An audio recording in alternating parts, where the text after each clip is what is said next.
नमस्कार दोस्तों, welcome to सरकारी स्टडी बेस्ड एजुकेशन। चलिए आज की इस क्लास में हम बात करने वाले हैं यूनिट नंबर 9, जिसके अंतर्गत एडवांस एक्सेल के टूल्स मिल जाते हैं और ये यूनिट आपको देखने को मिल जाती है आईटीआई कोपा के अंतर्गत। इसके पहले मैंने बहुत सारी यूनिट यहाँ पर कवर करा दिया हूँ। आपने अगर देख लिया तो अच्छी बात है, और नहीं देखा है तो आपको जाना है यूट्यूब चैनल, आपके अपने यूट्यूब चैनल में सरकारी स्टडी बेस्ड एजुकेशन, और यहाँ पर प्ले लिस्ट में जाना। प्ले लिस्ट में जाओगे तो आपको मिलेगी डिटेल क्लासेस कोपा के अंतर्गत, जिसमें सारी यूनिट्स आपको मिल जाएगी। साथ ही प्रैक्टिस सेट यदि देखना है, देखना क्या, ये देखना बहुत ज़रूरी है ताकि आपको क्वेश्चन का भी पता चल पाए। तो इसमें आपको प्रैक्टिस सेट मिल जाएंगे, जितने भी आपको प्रैक्टिस सेट देखने को मिल जाते हैं टेस्ट सीरीज़, तो वो आप देख सकते हैं। इसके साथ ही आपको जो बाकी यूनिट है वो भी आप देख लेना। इसके अलावा जो अभी यूनिट है यूनिट नंबर 9, इसकी बेसिक यूनिट यानी कि आपको एक्सेल की जो यूनिट है यूनिट नंबर 3 के अंतर्गत देखने को मिल जाएगी।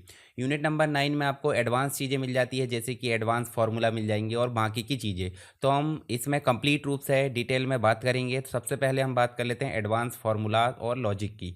तो पहली चीज़ बात करें नेस्टेड इफ़ की। इफ़ फंक्शन क्या होता है, जो हमने पहले देखे, इफ़ मतलब कोई शर्त के आधार पर काम कर लेता है। साथ ही आईएफएस भी देखने को मिल जाता है, जो कि एडवांस वर्जन में मिल जाता है। मल्टीपल कंडीशंस को चेक करने के लिए इनका उपयोग किया जाता है सिंगल फार्मूला की मदद से। मतलब इफ़ एक प्रकार का लॉजिकल फंक्शन है और इसका उपयोग किसी कंडीशन यानी शर्त को चेक करने के लिए किया जाता है।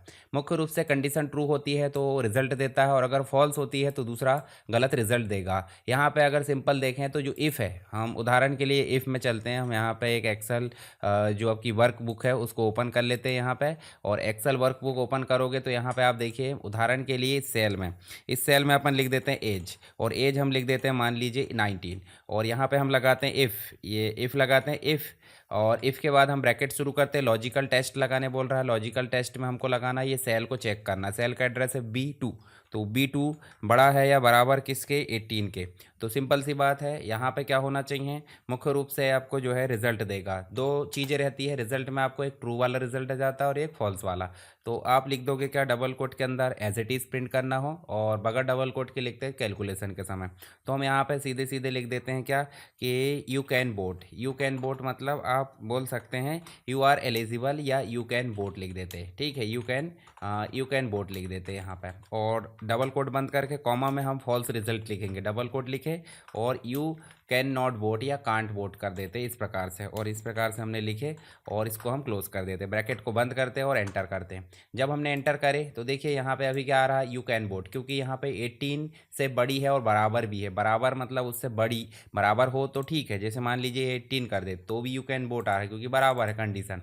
पर यदि हम छोटा कर देते, मान लीजिए 17 कर देते, तो देखिए यहाँ पे आ रहा है यू कांट वोट। इसका मतलब क्या है कि ये शर्त के आधार पर, ये जो शर्त दी गई है ये सही है, मतलब यहाँ पे दी गई चीज़ें सही हैं तो पहला आंसर आएगा, और दूसरा आंसर कब आएगा, जब गलत होगा। तो ये तो सिर्फ एक कंडीशन को चेक करने के लिए है। पर हम क्या बात करने वाले हैं कि मल्टीपल कंडीशन। मान लीजिए आपके पास में रिजल्ट है जो परसेंटेज है, तो परसेंटेज में हम बोलना चाह रहे हैं, या टोटल में जिसमें भी परसेंटेज हम बोलना चाह रहे हैं 75 के ऊपर हो या फिर 80 के ऊपर हो तो ग्रेड ए आए। अगर 80 के नीचे 70 के ऊपर हो तो ग्रेड बी आए, 60 के ऊपर हो तो ग्रेड सी आए। इस प्रकार की चीज़ें चलते रहना चाहिए। तो इसके लिए हम लगाते हैं यहाँ पे क्या, इफ़ फंक्शन, जो नेस्टेड वाला है। नेस्टेड मतलब क्या हो जाता है, आपके पास में मल्टीपल कंडीशन है, जैसे इक्वल लगा, इफ़ लगा है, तो हम देखिए यहाँ पे क्या करते हैं, लॉजिकल टेस्ट तो लगाते ही हैं और राइट आंसर भी देते हैं। राइट आंसर हमने दिए, और उसके बाद फॉल्स में हम क्या बोल देते हैं कि अगर 19 नहीं है तो क्या है भाई, तो फॉल्स में हम फिर से कंडीशन लगाए। देखिए इक्वल बस एक बार लगेगा आपका, बाकी चीज़ें इफ़ आपकी देखिए फिर से वही कंडीशन लग जा रही है, और फिर से रिजल्ट ट्रू आ रहा तो ए प्लस की जगह ए आ जा रहा है क्योंकि 75 है।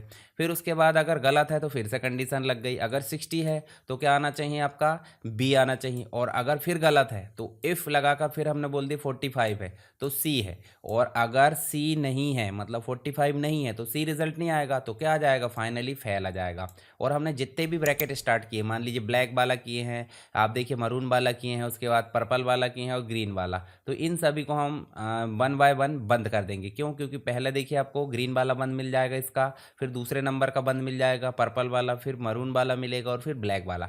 तो 4 ब्रैकेट हमने स्टार्ट किए थे, चारों को हम क्लोज करेंगे और एंटर करेंगे। तो आप ध्यान से देखिए, जो आपका रिजल्ट आया है वो ए आया है। क्यों, क्योंकि यहाँ पे अभी आप देखोगे जैसे 80, यहाँ पे हम 90 कर देते हैं, 90 कर देते हैं, और इसको भी हम 90 कर देते हैं। तो देखिए जैसे जैसे हमने 90 करे तो यहाँ पे क्या आ गया, सभी में 90 के ऊपर आ गया तो ए प्लस आ गया। मान लीजिए किसी में हम जो है यहाँ पे 50 कर देते और यहाँ पे भी 50 कर देते, देखिए ग्रेड बी आ गया। और ऑटोमेटिक कंडीशनल फॉर्मेटिंग यहाँ पर चल रही है। तो कंडीशनल फॉर्मेटिंग हम आगे देखेंगे इसी चैप्टर में, मतलब इसी यूनिट में आपको और एडवांस तरीके से मिल जाएगी देखने को। तो इफ़ मतलब यहाँ पे मल्टीपल नेस्टेड कंडीशन, इसके बदले में हम एक और फंक्शन लगा सकते हैं जिसका नाम है IFS, यानी कि इफ़ एस। तो यहाँ पे इफ़ तो सिंगल इफ़ है, मतलब फेल और पास, बोले तो एक सिंगल रिजल्ट, मतलब A1 में 40 या उससे अधिक है तो पास, नहीं तो फेल। नेस्टेड इफ़ क्या बोलता है? नेस्टेड इफ़ बोलता है जो इफ़ है, इफ़ के अंदर एक और इफ़ लगाया जाता है और उस इफ़ के अंदर फिर इफ़ लगाया जाता है। तो जब इफ़ के अंदर इफ़ होता है तो उसे हम बोल देते हैं नेस्टेड इफ़। क्या बोल देते हैं? Nested if. तो इसका उपयोग कब किया जाता है भाई? जब एक से अधिक कंडीशन चेक करनी हो तब किया जाता है। मान लीजिए आपको इफ़ जो अधिकतम 64 जो है इफ़ नेस्टेड उपयोग किए जा सकते हैं। यहाँ पे देखिए आपको एग्जाम में पूछा जाएगा कि अधिकतम नेस्टेड इफ़, मतलब इफ़ के अंदर इफ़ कितने इफ़ उपयोग किए जा सकते हैं? 64। तो 64 आपको यहाँ पे देखने को मिल जाएंगे, यानी कि नेस्टेड इफ़ जो है हमेशा अंदर से बाहर की ओर एवुलेट होते हैं। तो चलिए यहाँ पे देखिए, जैसे एक इफ़ लगाया हमने और यहाँ पे कंडीशन लगाए, फिर रिजल्ट जनरेट कर दिए। अब दूसरा रिजल्ट लाना है तो फिर से इफ़ लगाए और फिर से रिजल्ट कर दिए। तीसरा रिजल्ट लाना है तो उसके लिए फिर कंडीशन लगाए, रिजल्ट कर दिए। और चौथा वाला ऑटोमेटिक रिजल्ट आ जाता है और जितने ब्रैकेट हमने शुरू किए उतने आपके बंद हो जाएंगे वन बाय वन। ठीक है, तो ये आपको देखने को मिल जाता है। उदाहरण के लिए देखिए 90 या उससे अधिक है तो हमने बोले थे ए, अगर 75 से 89 के बीच में है तो बी, और 50 से 74 है तो सी, और 40 से 49 है तो डी, और नहीं तो फेल। जैसे हम यहाँ देख सकते हैं, देखिए अगर मान लीजिए, देखिए यही फंक्शन अब उदाहरण के लिए हम अभी कॉपी कर ले रहे हैं फिलहाल में इफ़ वाला। तो हम यहाँ पे कौन सा A2, तो A2 में हम यहाँ चले और यहाँ पे हम जो है एक ले लेते हैं। जैसे मान लीजिए हमने 50 लिए और यहाँ ले जाके हमने फंक्शन एंटर कर दिए, तो अभी क्या आ रहा सी, मान लीजिए हम इसको कर देते हैं 95, तो देखिए ए आ जाता है। तो वही चीज़ें है कि देखिए यहाँ पे इफ़ लगाए, कंडीशन, कंडीशन के बाद रिजल्ट प्रिंट कर दिए, कॉमा लगाए, दूसरा इफ़ लगाए, फिर रिजल्ट प्रिंट कर दिए, तीसरा इफ़ लगाए, फिर रिजल्ट प्रिंट कर दिए, और चौथे में हमने फिर से रिजल्ट प्रिंट करके फेल या पास जो भी है, मतलब डी आएगा और डी नहीं आया तो फेल कर दिए। मतलब पहले कंडीशन चेक करेगा, उसके बाद अगर कंडीशन ट्रू होती है तो रिजल्ट आ जाएगा, परंतु अगर गलत होती है तो अगली कंडीशन चेक करेगा। ऐसा क्रम कब तक चलेगा? जब तक कि आखिरी इफ़ तक वो चला ना जाए, अंत में फेल दे देता है। तो यहाँ पे इंपॉर्टेंट चीज़ अगर देखें तो नेस्टेड इफ़ पहले ट्रू कंडीशन मिलने पर, यहाँ पे मतलब ट्रू कंडीशन मिलने पर आगे की कंडीशन चेक नहीं होगी। क्यों? क्योंकि ट्रू कंडीशन मिला, मान लीजिए यहाँ पे देखिए जैसे ये ट्रू होता तो ए प्रिंट कर देगा और आगे की सारी कंडीशन यहाँ पे चेक नहीं होगी। ध्यान रखना ये चीज़ को। तो यहाँ पे बाकी की कंडीशन कब चेक होगी? बाकी की कंडीशन चेक होगी जब ये गलत होगी, ये गलत होगी तभी ये चेक होगी, ध्यान रखना है। तो मुख्य रूप से देखा जाए तो ट्रू लिखा आ रहा है या ट्रू मिला, इसका मतलब आगे की कंडीशन चेक नहीं होगी। एक्सेल में इफ फंक्शन लॉजिकल कैटेगरी के अंतर्गत आता है, ये ध्यान रखना है। लॉजिकल टेस्ट हमेशा ट्रू या फॉल्स ही होता है, मतलब दो ही रिजल्ट आते हैं, ट्रू या फॉल्स। उसके बाद ऑपरेटर की संख्या अगर देखें ऑपरेटर के रूप में, तो आपको ग्रेटर देन मिल जाता है, लेस देन मिल जाता है, ग्रेटर देन और इक्वल टू मिल जाता है जो हमने लगाया था अभी, लेस देन और इक्वल टू मिल जाता है, इक्वल बस मिल जाता है, और नॉट इक्वल मिल जाता है। तो इस प्रकार से आपको देखने को मिल जाएंगे। एरर भी हम देखेंगे आगे चल के, जैसे वैल्यू एरर आती है तो इसका मतलब डेटा टाइप गलत हो गया है। उसके बाद नेम एरर आती है तो स्पेलिंग मिस्टेक हुई है। एन एरर आती है तो डेटा उसको नहीं मिला है। ठीक है, चलिए अब बात कर लेते हैं न्यू फंक्शन, जो कि इफ़ का, नेस्टेड इफ़ का अगला वर्जन है, जो कि आपको मिल जाता है 2016 जो एक्सेल है उसके बाद के वर्जन में। 2016 और उसके बाद के जितने भी वर्जन है, हालांकि हमारे पास में जो एक्सेल का वर्जन है वो आप देख सकते हैं कौन से नंबर का वर्जन हम देखते हैं अभी। तो यहाँ चलोगे आप फाइल में, और फाइल में चलोगे अकाउंट में, और अकाउंट में चलकर देखोगे तो देखिए आपको मिल जाएगा ऑफिस प्रोफेशनल 2024 यहाँ देखने को मिल रहा है। तो सिंपल सी बात है, यहाँ तो उपयोग किया जा सकता है इसका। तो यहाँ हम जो है IFS का उपयोग करेंगे। If function multiple condition, IFS जो फंक्शन है मल्टीपल कंडीशन को बिना नेस्टिंग के चेक करता है। मतलब एक ही बार आपको क्या लगाना है, यहाँ पे इफ़ लगाना है और उसके बाद लॉजिकल टेस्ट लिखते जाओ। तो यहाँ पे इफ़ का एडवांस वर्जन बोल सकते हैं, एक्सेल 2016 और उसके बाद के वर्जन में उपलब्ध है, और फॉर्मूला थोड़ा सा रीडेबल हो जाता है। जैसे इफ IFS लगाए, कंडीशन रिजल्ट, फिर कंडीशन रिजल्ट, कंडीशन रिजल्ट, इस प्रकार से हमको देखने को मिल जाता है। जैसे हम देखिए यहाँ पे A2 में कंडीशन चेक कर रहा है, तो हम इसी को कॉपी कर लेते हैं, लिखने की मेहनत हमारी बचेगी। तो इसके बदले में हम जो है, चलिए यहाँ पे हम जो है इसको लाकर पेस्ट कर देते हैं। तो देखिए ये भी वैसे दिखा रहा, इसमें क्या हुआ है, कंडीशन चेक हुई, रिजल्ट आया। दूसरे में इफ़ लगाने की झंझट खत्म हो गई, फिर से कंडीशन चेक हुई, रिजल्ट आ गया, फिर से कंडीशन चेक हुई, रिजल्ट आ गया। तो जिसमें से जो भी ट्रू आएगा वो आगे की चीज़ें चेक नहीं करेगा। मान लीजिए ये बी वाला आ गया, तो बी वाला आ गया तो आगे की चीज़ें चेक नहीं होगा। अभी ए आ रहा है तो ए में यहीं पे आकर रुक जा रहा है, लास्ट में आके वो फेल हो जाएगा। उदाहरण के लिए हम यहाँ पे कर देते हैं 35, तो देखिए फेल आ गया। तो ये कब तक चेक किया है ना, जब तक कि यहाँ तक वैल्यू नहीं मिली है, तो यहाँ आकर ये रोक देगा। तो आईएफएस आपको समझ में आया। आईएफएस मतलब हो जाता है मुख्य रूप से ग्रेड के लिए, मतलब मल्टीपल कंडीशन के लिए इफ़ नेस्टेड इफ़ का एडवांस वर्जन है, जो कि रीडेबल होता है, काफ़ी ईजी होता है समझने में।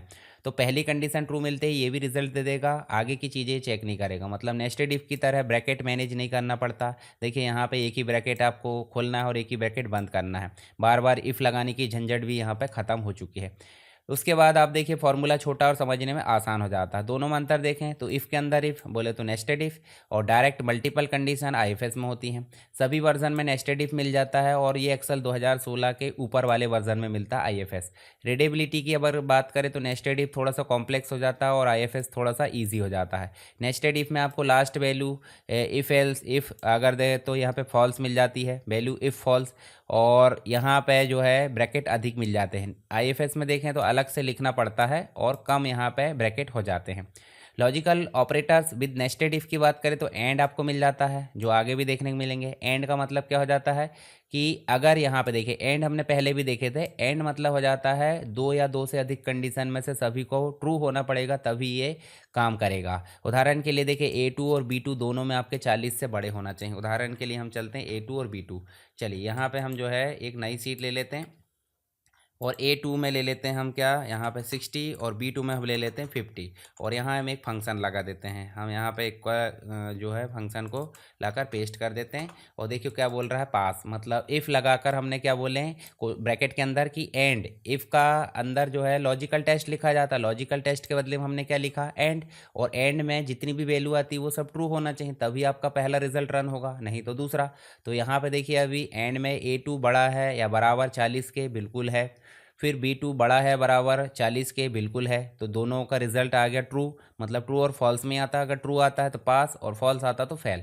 तो यहाँ पे अभी ट्रू आ रहा है तो मतलब पास हो गया, और कोई एक फेल हो जाता मान लीजिए ये, तो देखिए फेल हो जाता है, तो ये एंड हो जाता है। और एंड के बदले में यदि हम और कर लेते हैं तो और कर लेते हैं, देखिए पास होगा क्योंकि कोई एक वहाँ पे चाहिए, तो और मतलब अथवा हो जाता है। इसी के जैसे एक और हो जाता है नॉट। मतलब नॉट का मतलब क्या हो जाता है कि हम सिर्फ एक ही सेल उपयोग कर रहे हैं, कौन सा, कि A2 बड़ा मतलब नहीं है, A2 बड़ा 40 से या बराबर, तो क्या होना चाहिए, फेल। तो यहाँ पे हम जो है एक ही सेल उपयोग कर रहे हैं। तो देखिए A2 अभी क्या है, नहीं, मतलब यहाँ पे क्या बोला है, नहीं है बड़ा 40 से, तो सही बात है भाई, ट्रू।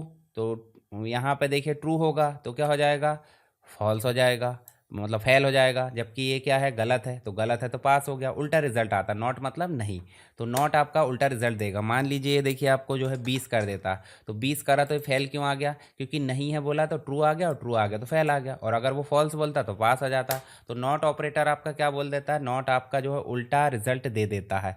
तो यहाँ पे देखिए मुख्य रूप से अगर ग्रेटर देन 50,000 और फिर ग्रेटर देन 2 है, तो यहाँ पे जो है मुख्य रूप से यस आएगा दोनों का।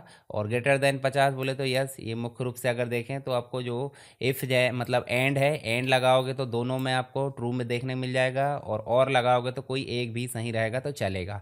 तो कॉमन एरर अगर देखें तो ब्रैकेट मिसमैच होना चाहिए तो फॉर्मूला एरर आएगी, मतलब ब्रैकेट मिसमैच होगा तो क्या आ जाएगी, फॉर्मूला एरर। लॉजिकल ऑर्डर गलत है तो गलत आउटपुट देगा।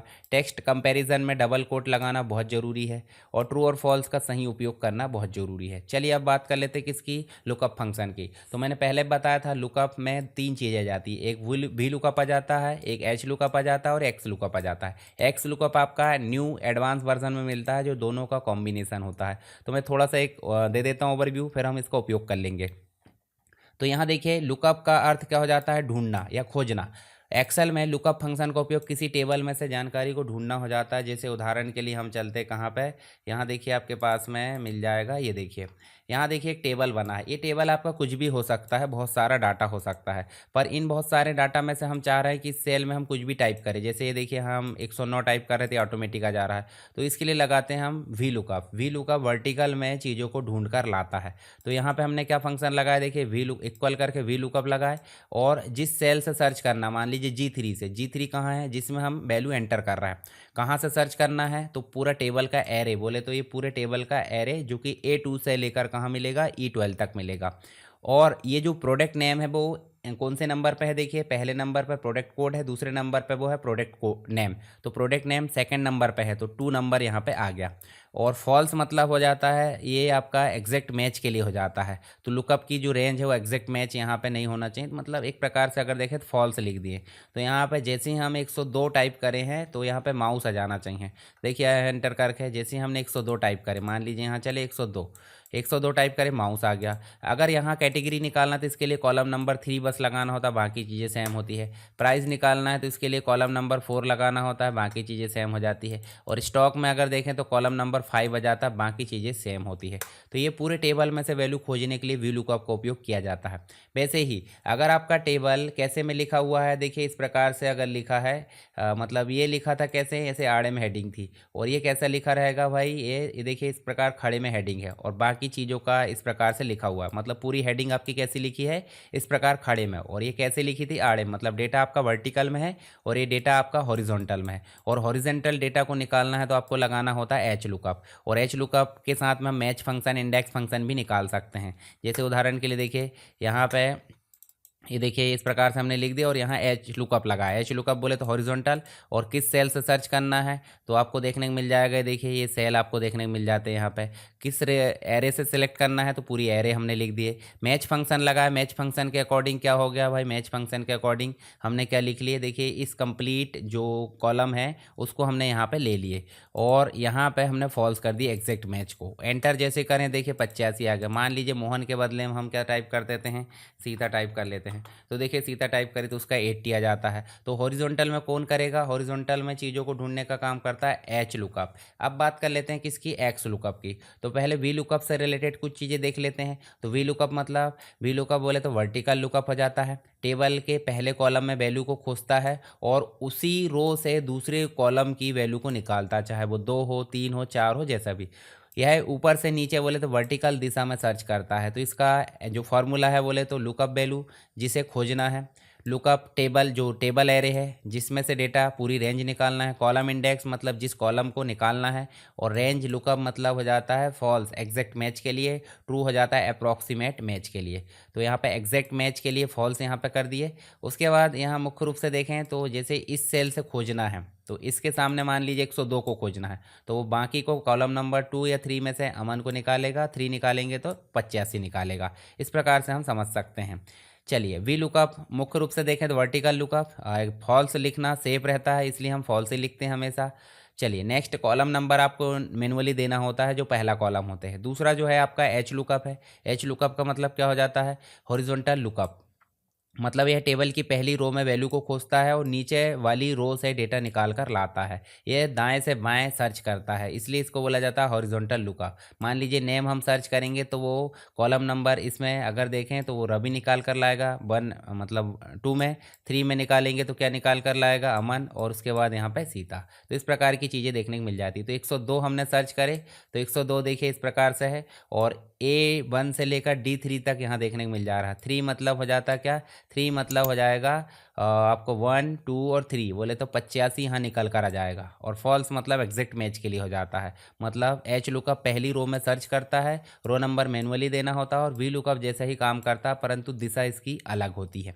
अब दोनों का कॉम्बिनेशन बोले तो एडवांस वर्जन आ जाता है एक्स लुकअप। यह वी लुकअप और एच लुकअप दोनों का रिप्लेसमेंट हो जाता है, वर्टिकल हॉरिजॉन्टल दोनों डायरेक्शन में सर्च करता है, लेफ्ट साइड से भी डेटा निकाल सकता है।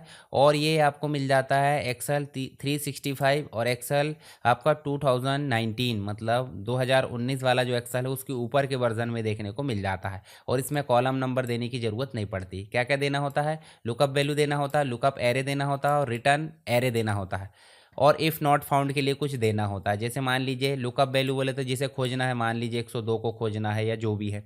उसके बाद लुकअप एरे बोले तो पूरा A1 से लेकर D4 तक देखने को मिल जाता है। D1 से मतलब जो है आपको A2 से A4 तक, देखिए A2 से A4 तक हमने दे दिए, पहले टेबल एरे कहाँ तक खोजना ये। और यहाँ इसमें नंबर्स खोजना है तो C2 से C4 दे दिए। नॉट फाउंड बोले तो नहीं मिले तो नॉट फाउंड में क्या लिख दिए, नॉट फाउंड लिख दिए। तो यहाँ पे आपको देखने मिल जाएगा 102। 102 मतलब हो जाएगा C2 से C4 खोजना है तो 85 निकाल कर ये दे देगा। रिजल्ट क्या आ जाएगा, 85 आ जाएगा। यानी कि एक्स लुकअप क्या है, लेफ्ट लुकअप पॉसिबल है, डिफ़ॉल्ट एग्जैक्ट मैच करता है। एरर आने पर कस्टम मैसेज दे सकते हैं, जैसे कि हमने नॉट फाउंड दे दिए, या फिर डेटा नॉट फाउंड, जैसे आपकी मर्जी वैसे दे सकते हैं। कॉलम नंबर याद रखने की ज़रूरत नहीं पड़ती। और यहाँ पे एन एरर बहुत कम आता है, मतलब नॉट अवेलेबल, इस प्रकार की चीज़ें। तो तीनों में आप अंतर देख लेना। लुकअप बोले तो vertical V lookup, H lookup बोले तो आपको हॉरिजॉन्टल मिल जाता है, एक्स लुकअप बोले तो दोनों दिशाओं में।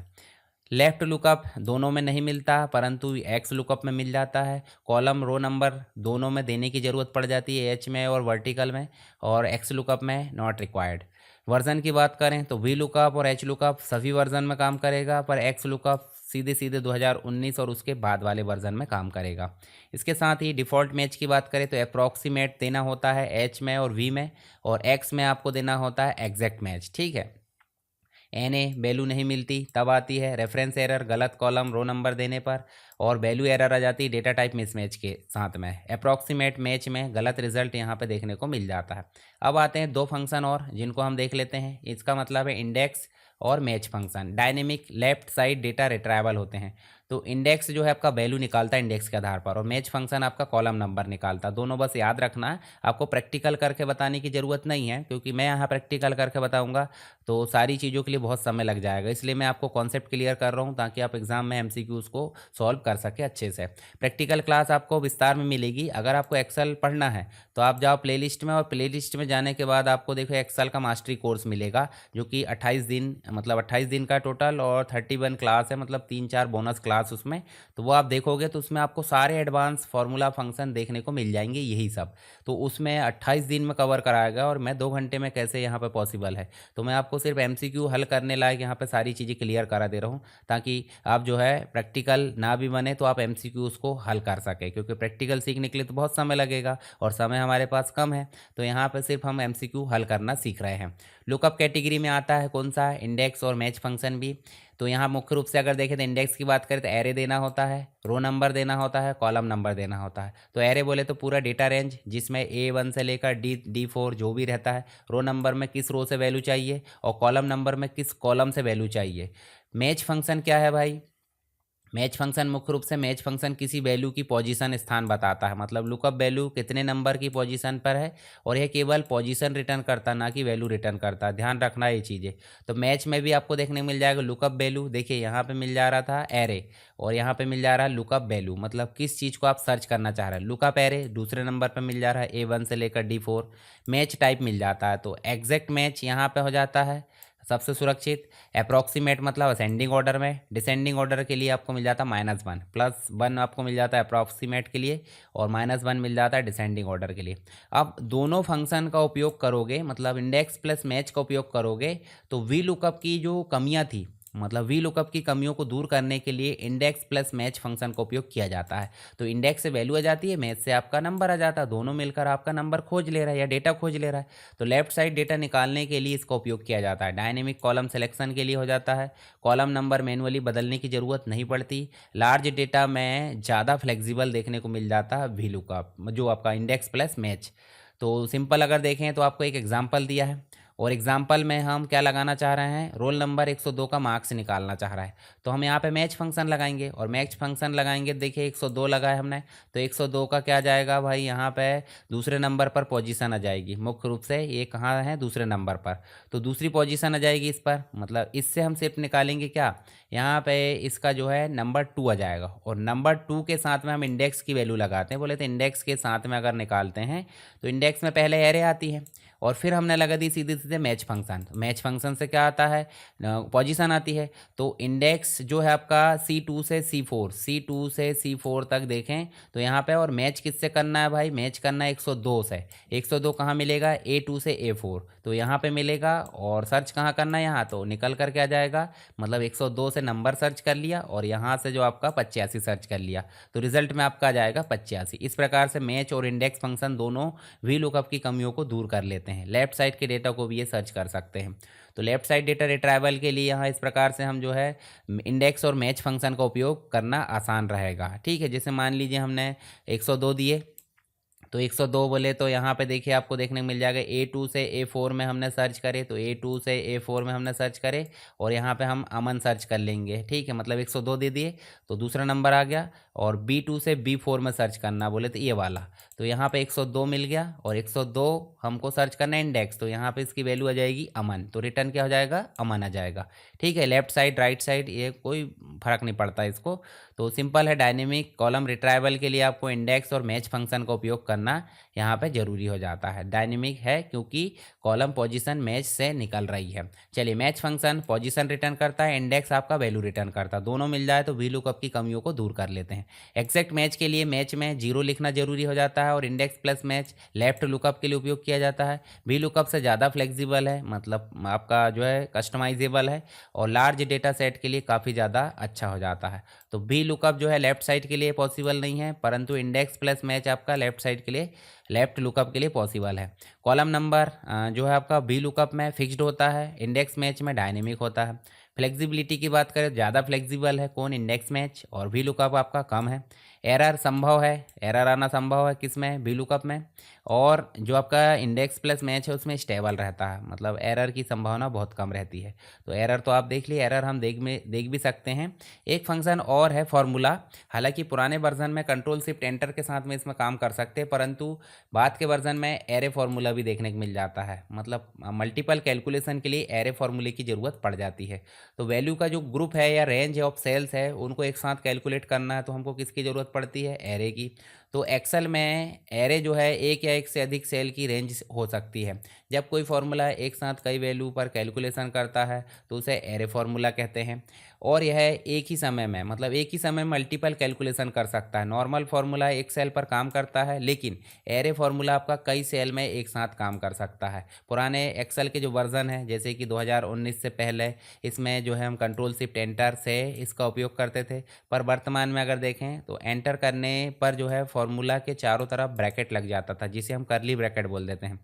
ठीक है, ध्यान दें, ब्रैकेट मैनुअली नहीं लगाते हैं, ऑटोमेटिक लगता है। तो मुख्य रूप से सिंगल सेल की एरे फॉर्मूला हो जाता है, एक सेल में मल्टीपल कैलकुलेशन का रिजल्ट, और मल्टीपल सेल के कई सेल का जो रिजल्ट है वो एक साथ दे दिया जाता है। उदाहरण के लिए क्वांटिटी दिया है और प्राइस दिया है, दोनों का अगर हमको कैलकुलेशन करना है तो हम क्या करेंगे, क्वांटिटी इंटू प्राइस करेंगे। पर हम इसको इस प्रकार लिख सकते हैं, इक्वल लगाए हमने, सम लगाए, और यहाँ लिखे हमने क्या, A2 से A4 बोले तो A2 से A4 लिख दिए। मल्टीप्लाई करना किससे, मल्टीप्लाई करना B2 से B4, दोनों को मल्टीप्लाई करेंगे तो रिजल्ट क्या आ जाएगा, रिजल्ट आपका आ जाएगा कैसे, दोनों का गुणा होगा, फिर दोनों का गुणा होगा दोनों का, और जितना भी आंसर आएगा वो टोटल हो जाएगा। टोटल हो जाएगा तो क्या आ जाएगा, 1450। हम इसको हल करके भी देखेंगे तो चलेगा। जैसे हम इसको कॉपी करते हैं और कॉपी करके हम कहाँ चलते हैं, एक्सेल में चलते हैं, और एक्सेल में चल के हम जो है एक नए एक्सेल सीट में चलते हैं यहाँ पे, और यहाँ लाकर हम जो है पेस्ट कर लेते हैं। ठीक है, ये हमने पेस्ट करे और यहाँ हम सिंपल लगा लेते हैं क्या, इक्वल सम, और सम हमने स्टार्ट करे और रेंज दे दिए, जैसे ये रेंज दे दिए और यहाँ बीच में लगा दिए इनटू, और फिर से ये रेंज दे दिए और उसके बाद लगा दिए एंटर, तो देखिए 1450 आ गया। अब नॉर्मली टोटल करके भी देखोगे, जैसे मान लीजिए इसको मैं यहाँ से उठाकर कॉपी करता हूँ और कंट्रोल एक्स करते हैं, मतलब इस फंक्शन को लगा उठाते हैं और यहाँ लाकर पेस्ट कर देते हैं, तो देखिए आ गया। अब हम इक्वल लगाते हैं और इन दोनों को मल्टीप्लाई करते हैं, देखिए इस प्रकार से हम करते थे पहले, ये देखिए, और सबको यहाँ ऑटो फिल कर लेते हैं और यहाँ सबको लाकर हम सम लगा देते हैं, तो ले देखे आंसर तो सेम आ रहा है। तो क्यों ना हम एरे का उपयोग करके कर सकते हैं। तो एरे जो है काफ़ी हेल्पफुल है आपके लिए, मतलब एक प्रकार से हेल्पर कॉलम बनाकर मल्टीपल प्लस सम करना बहुत ज़रूरी हो जाता है यहाँ पर। तो यहाँ पर देखिए आप जो है इस प्रकार से काम कर सकते हैं एरे फार्मूला से, और कंट्रोल शिफ्ट एंटर से प्रेस करने पर पुराने वर्जन में इस प्रकार का ब्रैकेट आ जाता था, हालांकि इस प्रकार के ब्रैकेट हम लगाएंगे तो एरर आने की संभावना है, मैनुअली नहीं लगाते हैं। ठीक है, चलिए कंडीशनल जो कंडीशन बेस्ड काउंटिंग है, तो जैसे अगर मान लीजिए यहाँ पे इफ़ लगाए और इफ़ में हमने क्या बोल दिए कि यहाँ पे A2 से A5 तक बड़ा है 40, तो उसको काउंट करके दिखाए, 40 से बड़े वाले को काउंट करें तो 35 आपका छोटा है, तो 3 यहाँ पर रिजल्ट आ जाएगा। ठीक है, कंट्रोल शिफ्ट एंटर दबाने पर लॉजिकल एरे फार्मूला इसको बोल दिया जाता है। ऐसे ही आपको मैक्स में आप देख सकते हैं, मैक्स तो हमने पहले भी देख लिए, पर मैक्स इफ़ लगाएंगे तो बड़ी संख्या है निकाल कर देगा। कंट्रोल शिफ्ट एंटर जो है पुराने वर्जन के लिए था। चलिए एरे नॉर्मली मॉडर्न एक्सेल के अंतर्गत देखने को मिल जाता है। फिल्टर है, सॉर्ट है, यूनिक है, सीक्वेंस है, इन सभी के लिए यहाँ पे उपयोग किया जाता है। इम्पॉर्टेंट चीज़ मुख्य रूप से अगर देखें तो यहाँ पे आपको स्पेलिंग एरर आ जाती है डायनेमिक एरर में, डायनेमिक एरे में स्पेलिंग एरर आ जाती है। बाकी चीज़ें आपने नॉर्मली पढ़ ही ली हैं। अब बात कर लेते हैं लॉजिकल ऑपरेटर, जिसमें हमने ऑलरेडी देख ली हैं। एंड देख ली हमने, और देख ली हैं, और नॉट देख लिए। ये तीनों चीज़ें जो है आपकी किसके साथ मिलकर काम करती है? इफ़ के साथ। तो एंड अकेला भी काम कर लेता। मान लीजिए आपने इकट्ठी संख्या दी है, मान लीजिए A2 बड़ा है बराबर 40 के, B2 बड़ा है बराबर 40 के। तो इफ़ के साथ हमने पहले भी उपयोग करके देख लिए। अगर ये दोनों का रिजल्ट सही है तो मतलब ट्रू, और ट्रू आ रहा मतलब पहला रिजल्ट रन होगा पास, और अगर फॉल्स आ रहा मतलब क्या हो जाएगा? सेकंड रिजल्ट रन होगा। तो ये देख सकते हैं आप, दोनों सब्जेक्ट पास है तो ही पास, और अन्यथा फेल हो जाएगा। एंड के जो कुछ फैक्ट है, जैसे कि एंड ट्रू कब होता है भाई? जब सभी कंडीशन ट्रू हो। एंड का आउटपुट क्या होता है? ट्रू या फॉल्स हो जाता है। इफ़ के अंदर एंड के यूज़ होता है मल्टीपल कंडीशन एक साथ चेक करके हम सही और गलत दिखाना चाह रहे हैं। और क्या करता है? और फंक्शन तब ट्रू होता है जब कोई भी एक कंडीशन ट्रू हो, मतलब सभी फॉल्स हो तो ही फॉल्स आएगा। यहाँ पे ये चीज़ आपको देखने को मिल जाती है। तो यहाँ पे और है, और में हमने क्या दे दी? A2 बड़ा है बराबर 40 के, और B2 बड़ा है बराबर 40 के। दोनों में से कोई एक सही है तो भी यहाँ पे ट्रू रिजल्ट आएगा, और दोनों सही हैं तो भी ट्रू रिजल्ट आएगा। तो यहाँ पे देखिए ग्रेस पास इस प्रकार से हम दे सकते हैं, और फेल दे सकते हैं। मतलब 40 से अधिक होना चाहिए किसी एक सब्जेक्ट में। तो ट्रू और जो एंड है वो दो, मतलब एक प्रकार से और एंड है, दोनों देख लिए। नॉट आपका अपोजिट वैल्यू लौटाता है, बोले तो नॉट फंक्शन रिजल्ट को उल्टा कर देता है। जब ट्रू आता है तो फॉल्स कर देगा, और फॉल्स आता है तो ट्रू कर देगा। ठीक है, जैसे मान लीजिए नहीं है A2 बड़ा या बराबर 40 के, तो क्या आएगा भाई? बिल्कुल सही है, और सही है तो क्या कर देगा? फेल कर देगा।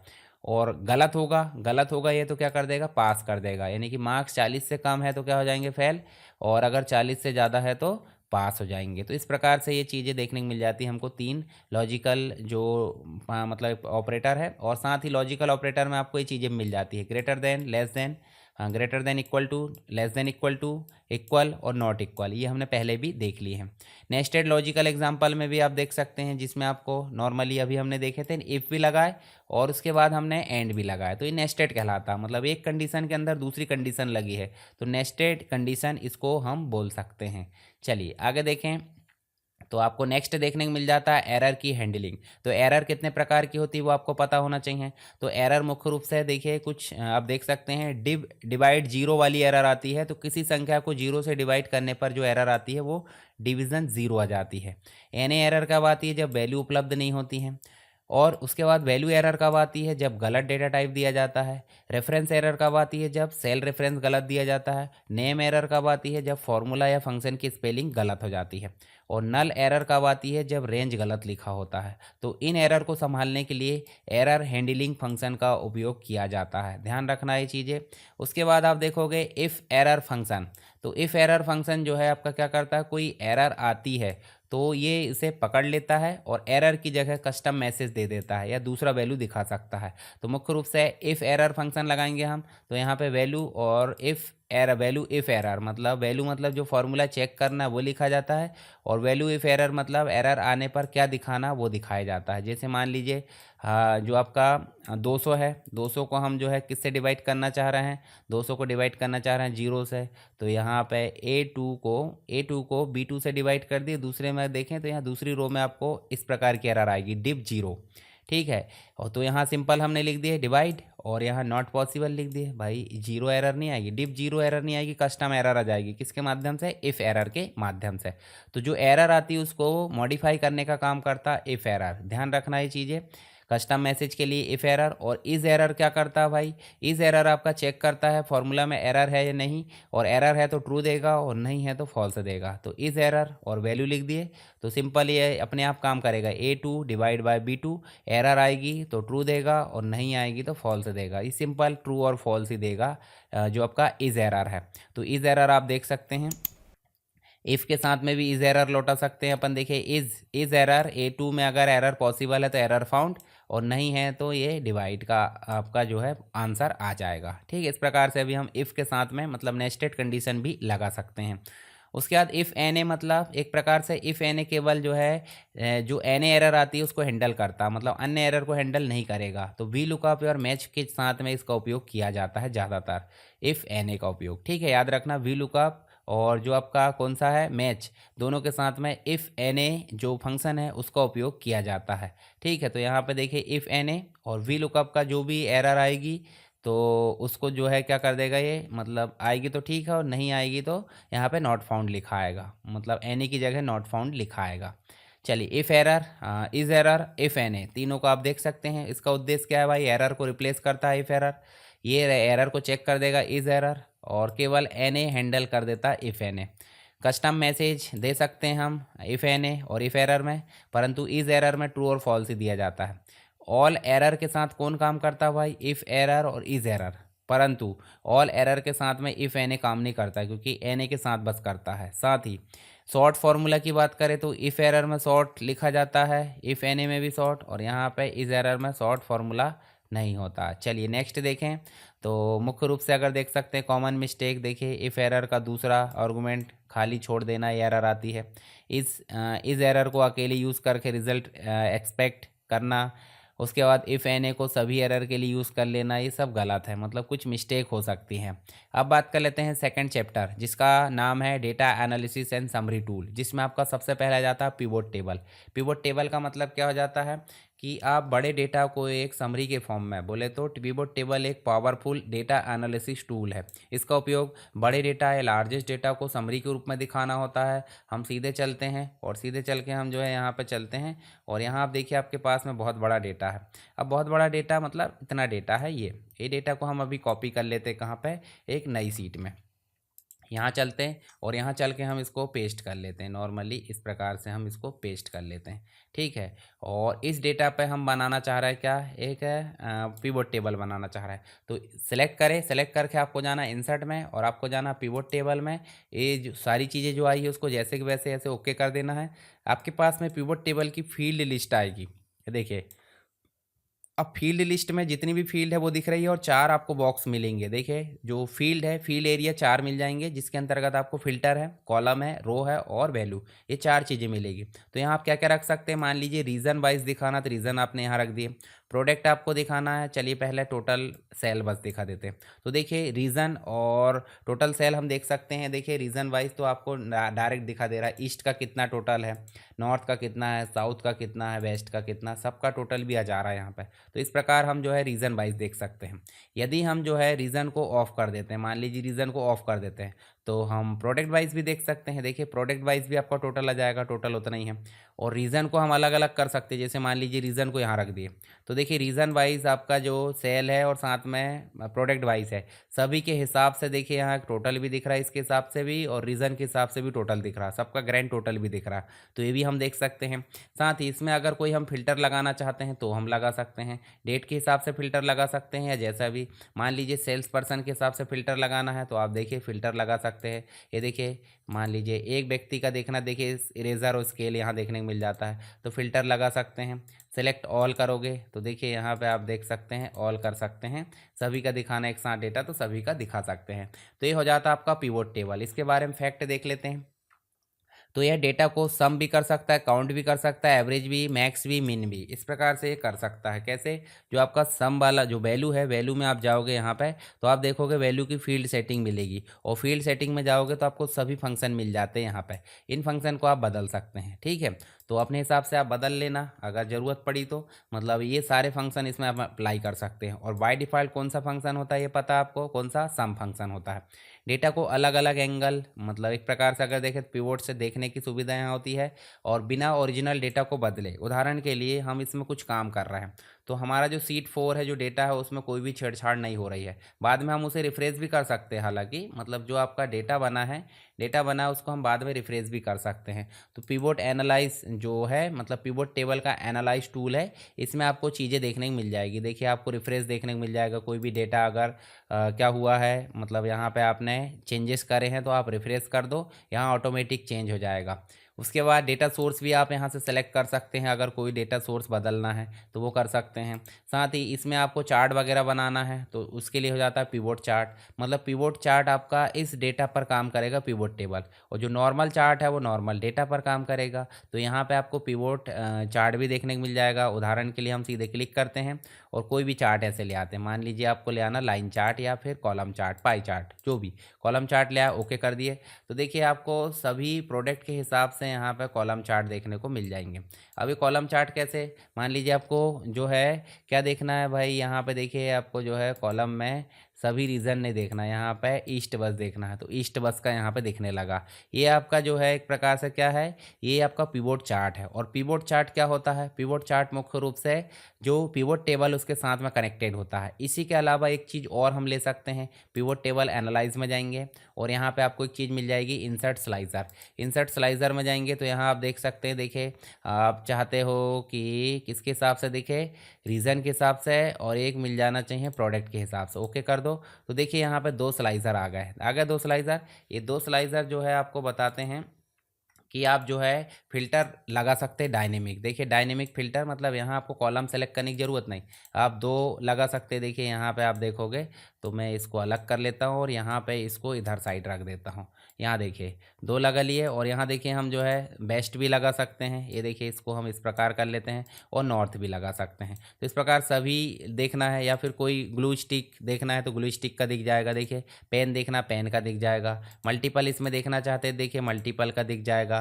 तो इस प्रकार से कस्टमाइज चीज़ें देखने को मिल जाती है आपको किसमें, पिवोट टेबल, पिवोट चार्ट और स्लाइसर। इसी के साथ अगर डेट आप रखते हो तो डेट में आपको मंथ अलग अलग लेना पड़ेगा। मान लीजिए डेट लेते हैं, चलिए हम यहाँ चलते हैं और यहाँ हम डेट बदल देते हैं। डेट में हम मंथ सेलेक्ट कर लेते हैं। उदाहरण के लिए हम इसमें जो है डेट अलग अलग कर लेते हैं। जैसे हम कर लेते हैं 25 जनवरी कर लेते हैं, और 25 जनवरी से लेकर कुछ डेट ले लेते हैं यहाँ पे 28 तक। फिर ले लेते हैं हम यहाँ पे कितना, 15 फरवरी ले लेते हैं, और 15 फरवरी से हम जो है कुछ डेट ले लेते हैं फरवरी की।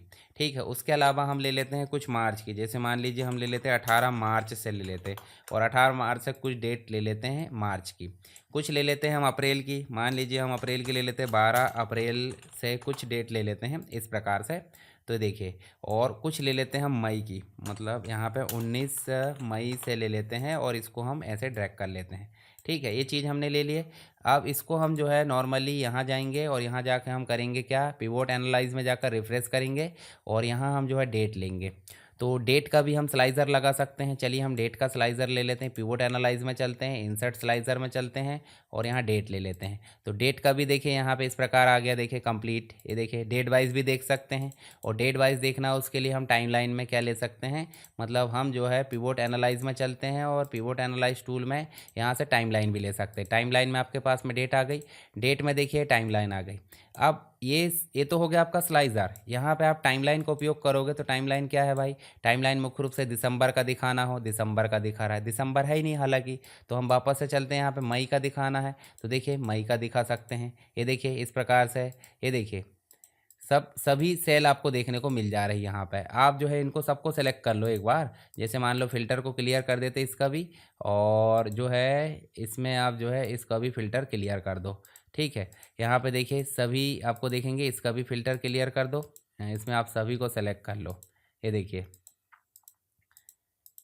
यहाँ जो है आप इस प्रकार से क्लियर कर दो इसको, और क्लियर करने के बाद देखोगे, देखिए फरवरी का दिख रहा है, देखिए इस प्रकार से देखोगे अप्रैल का दिख रहा है, मई का दिख रहा है। देखिए अलग अलग अपने हिसाब से जो है, देखिए ये टाइमलाइन के हिसाब से भी क्या हो रहा है, डेटा आपका बदल रहा है। तो एक प्रकार से टाइमलाइन क्या काम कर रही है भाई, डायनेमिक फ़िल्टर का काम कर रही है। आपके स्लाइजर डायनेमिक फ़िल्टर का काम कर रहा है, पिवोट टेबल समरी निकालने का काम कर रहा है, और जो आपका चार्ट है पिवोट चार्ट, वो आपका इस डेटा को ग्राफिकल वे में दिखाने का काम कर रहा है। तो सभी टूल मिलकर एक इंटरेक्टिव डैशबोर्ड बनाने के लिए उपयोग किए जाते हैं। हम चलते कहाँ पे, थोड़ा सा थ्योरी पार्ट कवर कर लेते हैं ताकि आपके एमसीक्यू भी बन जाए। तो पिवोट टेबल मुख्य रूप से ऑटोमेटिक समरी बनाता है, ड्रैग एंड ड्रॉप रिपोर्ट तैयार होती है, फिल्टरिंग और सॉर्टिंग यहाँ पे आसान होती है, ग्रुपिंग की सुविधा भी रहती है, डेट नंबर, कैलकुलेटेड फील्ड जोड़ सकते हैं, बोले तो सम जोड़ सकते हैं, मैक्स मीन जो भी है।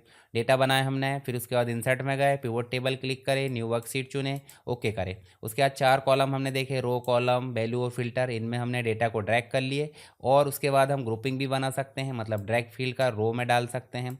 किसी डेट पर क्लिक करके राइट क्लिक करके ग्रुप ऑप्शन चुन सकते हैं, मंथ ईयर सेलेक्ट कर सकते हैं यानी कि मंथली टाइमलाइन ले सकते हैं, नंबर को अलग ग्रुप में डाल सकते हैं, कैलकुलेटेड फील्ड यानी कि पिवट टेबल के अंदर नया फॉर्मूला जोड़ने के लिए कैलकुलेटेड फील्ड लेते हैं।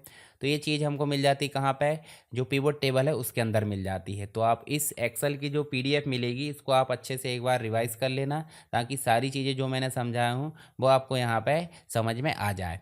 तो ये हो जाता है आपका पिवट टेबल। पिवट चार्ट हमने ऑलरेडी देख ली है, मतलब पिवट चार्ट का मतलब क्या हो जाता है, डायनेमिक चार्ट होता है। यह सीधे पिवट टेबल से जुड़ा होता है। इसके साथ ही पिवट टेबल में जो भी डेटा का बदलाव होता है चार्ट अपने आप अपडेट हो जाता है, और यह ग्राफिकल रिप्रेजेंटेशन होता है जो भी समरी रहती है उसका। बड़े डेटा या लार्ज डेटा को विजुअल रूप से समझने के लिए पिवट टेबल काफ़ी ज़्यादा हेल्प करता है। तो सिंपल पिवट टेबल से डायरेक्टली लिंक रहता है, ऑटोमेटिक अपडेट होता है। रिफ्रेश के बाद फिल्टर और स्लाइसर इसमें काम कर सकते हैं हम। ड्रैग एंड ड्रॉप फील्ड उपलब्ध होती है। इंटरेक्टिव रिपोर्ट यहाँ पर देखने को मिल जाती है। तो ये मुख्य रूप से बनाने के स्टेप्स तो हमने देख ही लिए हैं। यहाँ पे आपको बनाने के स्टेप्स एक बार देख लेना है। उसके बाद देखिए डायनेमिक अपडेट भी मिल जाता है। मुख्य रूप से स्लाइजर हमने देख लिया लाना, जो डायनेमिक फिल्टर का काम कर लेते हैं। उसके बाद नेक्स्ट आप देखोगे तो आपको स्लाइजर बोले तो जो स्लाइजर एक विजुअल फिल्टर टूल है जो क्लिक करने पे फटाफट यहाँ बटन के रूप में दिखाई देता है और रिपोर्ट इंटरेक्टिव बनाता है एक प्रकार से। डैशबोर्ड बनाने के लिए इसका उपयोग किया जाता है, जो हमने अभी देखे। टाइमलाइन भी देखे हमने, टाइमलाइन भी एक प्रकार का फिल्टर टूल है। यह विशेष रूप से डेट फील्ड, जो डेट होती है मंथ होती है, उसको फिल्टर करने का काम करता है। ईयर, क्वार्टर या फिर मंथ, डे के आधार पर फिल्टर कर सकता है, और टाइम बेस्ड एनालिसिस के लिए इसका उपयोग किया जाता है। तो ये सभी चीज़ें हमने अभी प्रैक्टिकल करके देखें। इन सभी को आप स्टेप बाय स्टेप यहाँ पे पढ़ लेना एक बार, तो आपको सारी चीज़ें समझ में आ जाएगी। मल्टीपल सेलेक्ट करना तो कंट्रोल दबाकर भी सेलेक्ट कर सकते हैं, और सेलेक्ट मल्टी सेलेक्ट वाला ऑप्शन जो आपका है ओपन करके भी हम जो है इसको मल्टीपल सेलेक्ट कर सकते हैं। तो यहाँ पे मल्टी पिवट टेबल कनेक्ट करना हो तो स्लाइसर पर राइट क्लिक करके हम जो है रिपोर्ट कनेक्शन चुन सकते हैं और मल्टीपल टेबल को सेलेक्ट कर सकते हैं। ऐसे टाइमलाइन में इंसर्ट, मतलब टाइमलाइन डेट के लिए हो जाती है, जो हमने अभी देखे हैं। तो इस प्रकार से हमने चार चीज़ों को प्रैक्टिकल करके देख लिए। अब देख लेते हैं थोड़ा सा व्हाट इफ एनालिसिस। ये मैंने जो एक्सेल की क्लास थी वहाँ भी थोड़ा सा ओवरव्यू दिया था, पर यहाँ पे हम थोड़ा सा इसके एमसीक्यू पोर्शन को पढ़ लेते हैं, जो आपके एग्ज़ाम में काफ़ी हेल्प करेंगे। इसमें तीन चीज़ हो जाती है, सिनेरियो मैनेजर और डेटा टेबल। तो गोल सीक, ये जो व्हाट इफ एनालिसिस है मुख्य रूप से उल्टा काम करता है। मतलब मुख्य रूप से अगर देखें क्या हमें चाहिए उसके लिए इनपुट क्या होगा, मतलब जो हमें आउटपुट है, आउटपुट चाहिए, मान लीजिए हमको साल का 10 लाख रुपए क्या चाहिए प्रॉफिट, तो उसके लिए हमको क्या इनपुट देना होगा, उसके लिए गोल सीक की ज़रूरत पड़ती है। उसी में अलग अलग इन्वेस्टमेंट के आधार पर क्या आउटपुट आएगा, सिनेरियो मैनेजर काम कर लेता है, और बाद में डेटा टेबल मिल जाता है।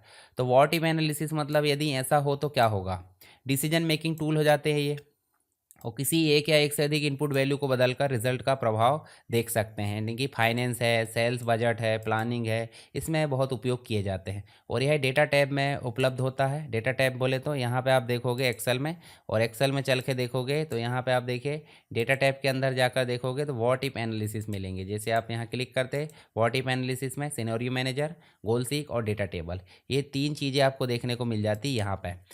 उसके बाद यहाँ देखिए गोल सीक, बोले तो गोल सीक का मतलब रिवर्स कैलकुलेशन करता है। मतलब हमको रिजल्ट तो पता होता है पर इनपुट वैल्यू खोजनी होती है। तो जैसे मान लीजिए हमको देखिए टोटल बराबर मार्क्स इंटू टू चाहिए, तो A2 में हमने मार्क्स यहाँ पे लिख दिए, और B2 में A2 इंटू टू कर दिए, तो टोटल 100 आना चाहिए। उसके लिए इनपुट क्या दें, तो देखिए यहाँ पे आपको जो आंसर आएगा वो इनपुट कितना आएगा भाई, इंटू टू करेंगे तो इनपुट आ जाएगा 50। तो इस प्रकार की चीज़ें जानना है तो उसके लिए हम कर लेते हैं गोल सीक का उपयोग। तो सेट सेल में हम B2 लिखेंगे और टोटल वैल्यू हम 100 लिखेंगे और चेंजिंग बाय A2। तो A2 में ऑटोमेटिक क्या आ जाएगा, A2 में ऑटोमेटिक यहाँ पे 50 आ जाएगा। मतलब यहाँ पे मार्क्स क्या होने चाहिए 50, तभी तो 100 आएंगे। तो ये एक ही वेरिएबल पर काम कर देता है ना, एक ही वेरिएबल पर काम कर लेता है। कौन सा, जो आपका गोल सीक है। और गोल सीक किस टैब में है भाई, डेटा टैब में। गोल सीक किस प्रकार कैलकुलेशन करता है, रिवर्स कैलकुलेशन करता है। सिनेरियो मैनेजर की बात करें तो मल्टीपल इनपुट वैल्यू, मान लीजिए हम उदाहरण के लिए किसी साल 50 यूनिट का उत्पादन करते हैं, किसी साल हम 100 यूनिट का उत्पादन करते हैं, किसी साल हम 150 यूनिट का उत्पादन करते हैं। तो ये अलग अलग जो इनपुट वैल्यू है उसके आधार पर यहाँ कंपैरिजन करके हमको बताएगा कि सबसे ज़्यादा बेस्ट केस कौन सा है, रोस्ट केस कौन सा है और नॉर्मल केस कौन सा है। इसके लिए हमको बनाना होता है सिनेरियो मैनेजर। तो यह 32 तक चेंजिंग सेल को सपोर्ट करता है, मतलब 32 सेल तक यहाँ पे देखने को मिल जाता है। और इफ़ जो है आपका नेस्टेड इफ मैंने बताया था 64 तक उपयोग किया जा सकता है। तो याद रखना ये आपका मल्टीपल सिनेरियो में काम कर लेता सिनेरियो मैनेजर। और क्या इनपुट चाहिए उसके लिए हमको जो है गोल सीक की ज़रूरत पड़ जाती है। इसके बाद एक चीज़ हो जाती है डेटा टेबल। एक या दो वेरिएबल के आधार पर मल्टीपल रिजल्ट दिखाता है डेटा टेबल। सेंसिटिविटी जो आपका एनालिसिस है उसके लिए उपयोग किया जाता है। और फॉर्मूला पहले से बना होना चाहिए। जैसे यहाँ आप देखिए A2 में प्रिंसिपल मतलब जो आपका मूलधन है, और B2 में आपका रेट हो जाता है, और C2 में आपका कैलकुलेशन हो जाता है। अब अलग अलग रेट पर इंटरेस्ट देखना हो तो इसके लिए यहाँ पे काम हो जाता है। ये वन वेरिएबल पर काम कर लेता है ये भी। अब हम जो है तीनों में यहाँ कंपैरिजन देख लेते हैं। गोल सीक बोले तो वन वेरिएबल पर काम कर लेता है, सिनेरियो मैनेजर मल्टीपल पर बोले तो 32 हो जाते मैक्सिमम, और डेटा टेबल आपका एक या दो पर काम कर लेता है। ठीक है, गोल सीक टारगेट वैल्यू को फाइंड कर लेता है, और सिनेरियो मैनेजर डिफरेंस केस में कंपेयर करता है, और डेटा टेबल आपका सेंसिटिविटी एनालिसिस के लिए उपयोग किया जाता है। तो यहाँ पे इनमें आप जो चीज़ें हैं फैक्ट वगैरह वो पढ़ लेना, सारी चीज़ें आपको समझ में जाएगी।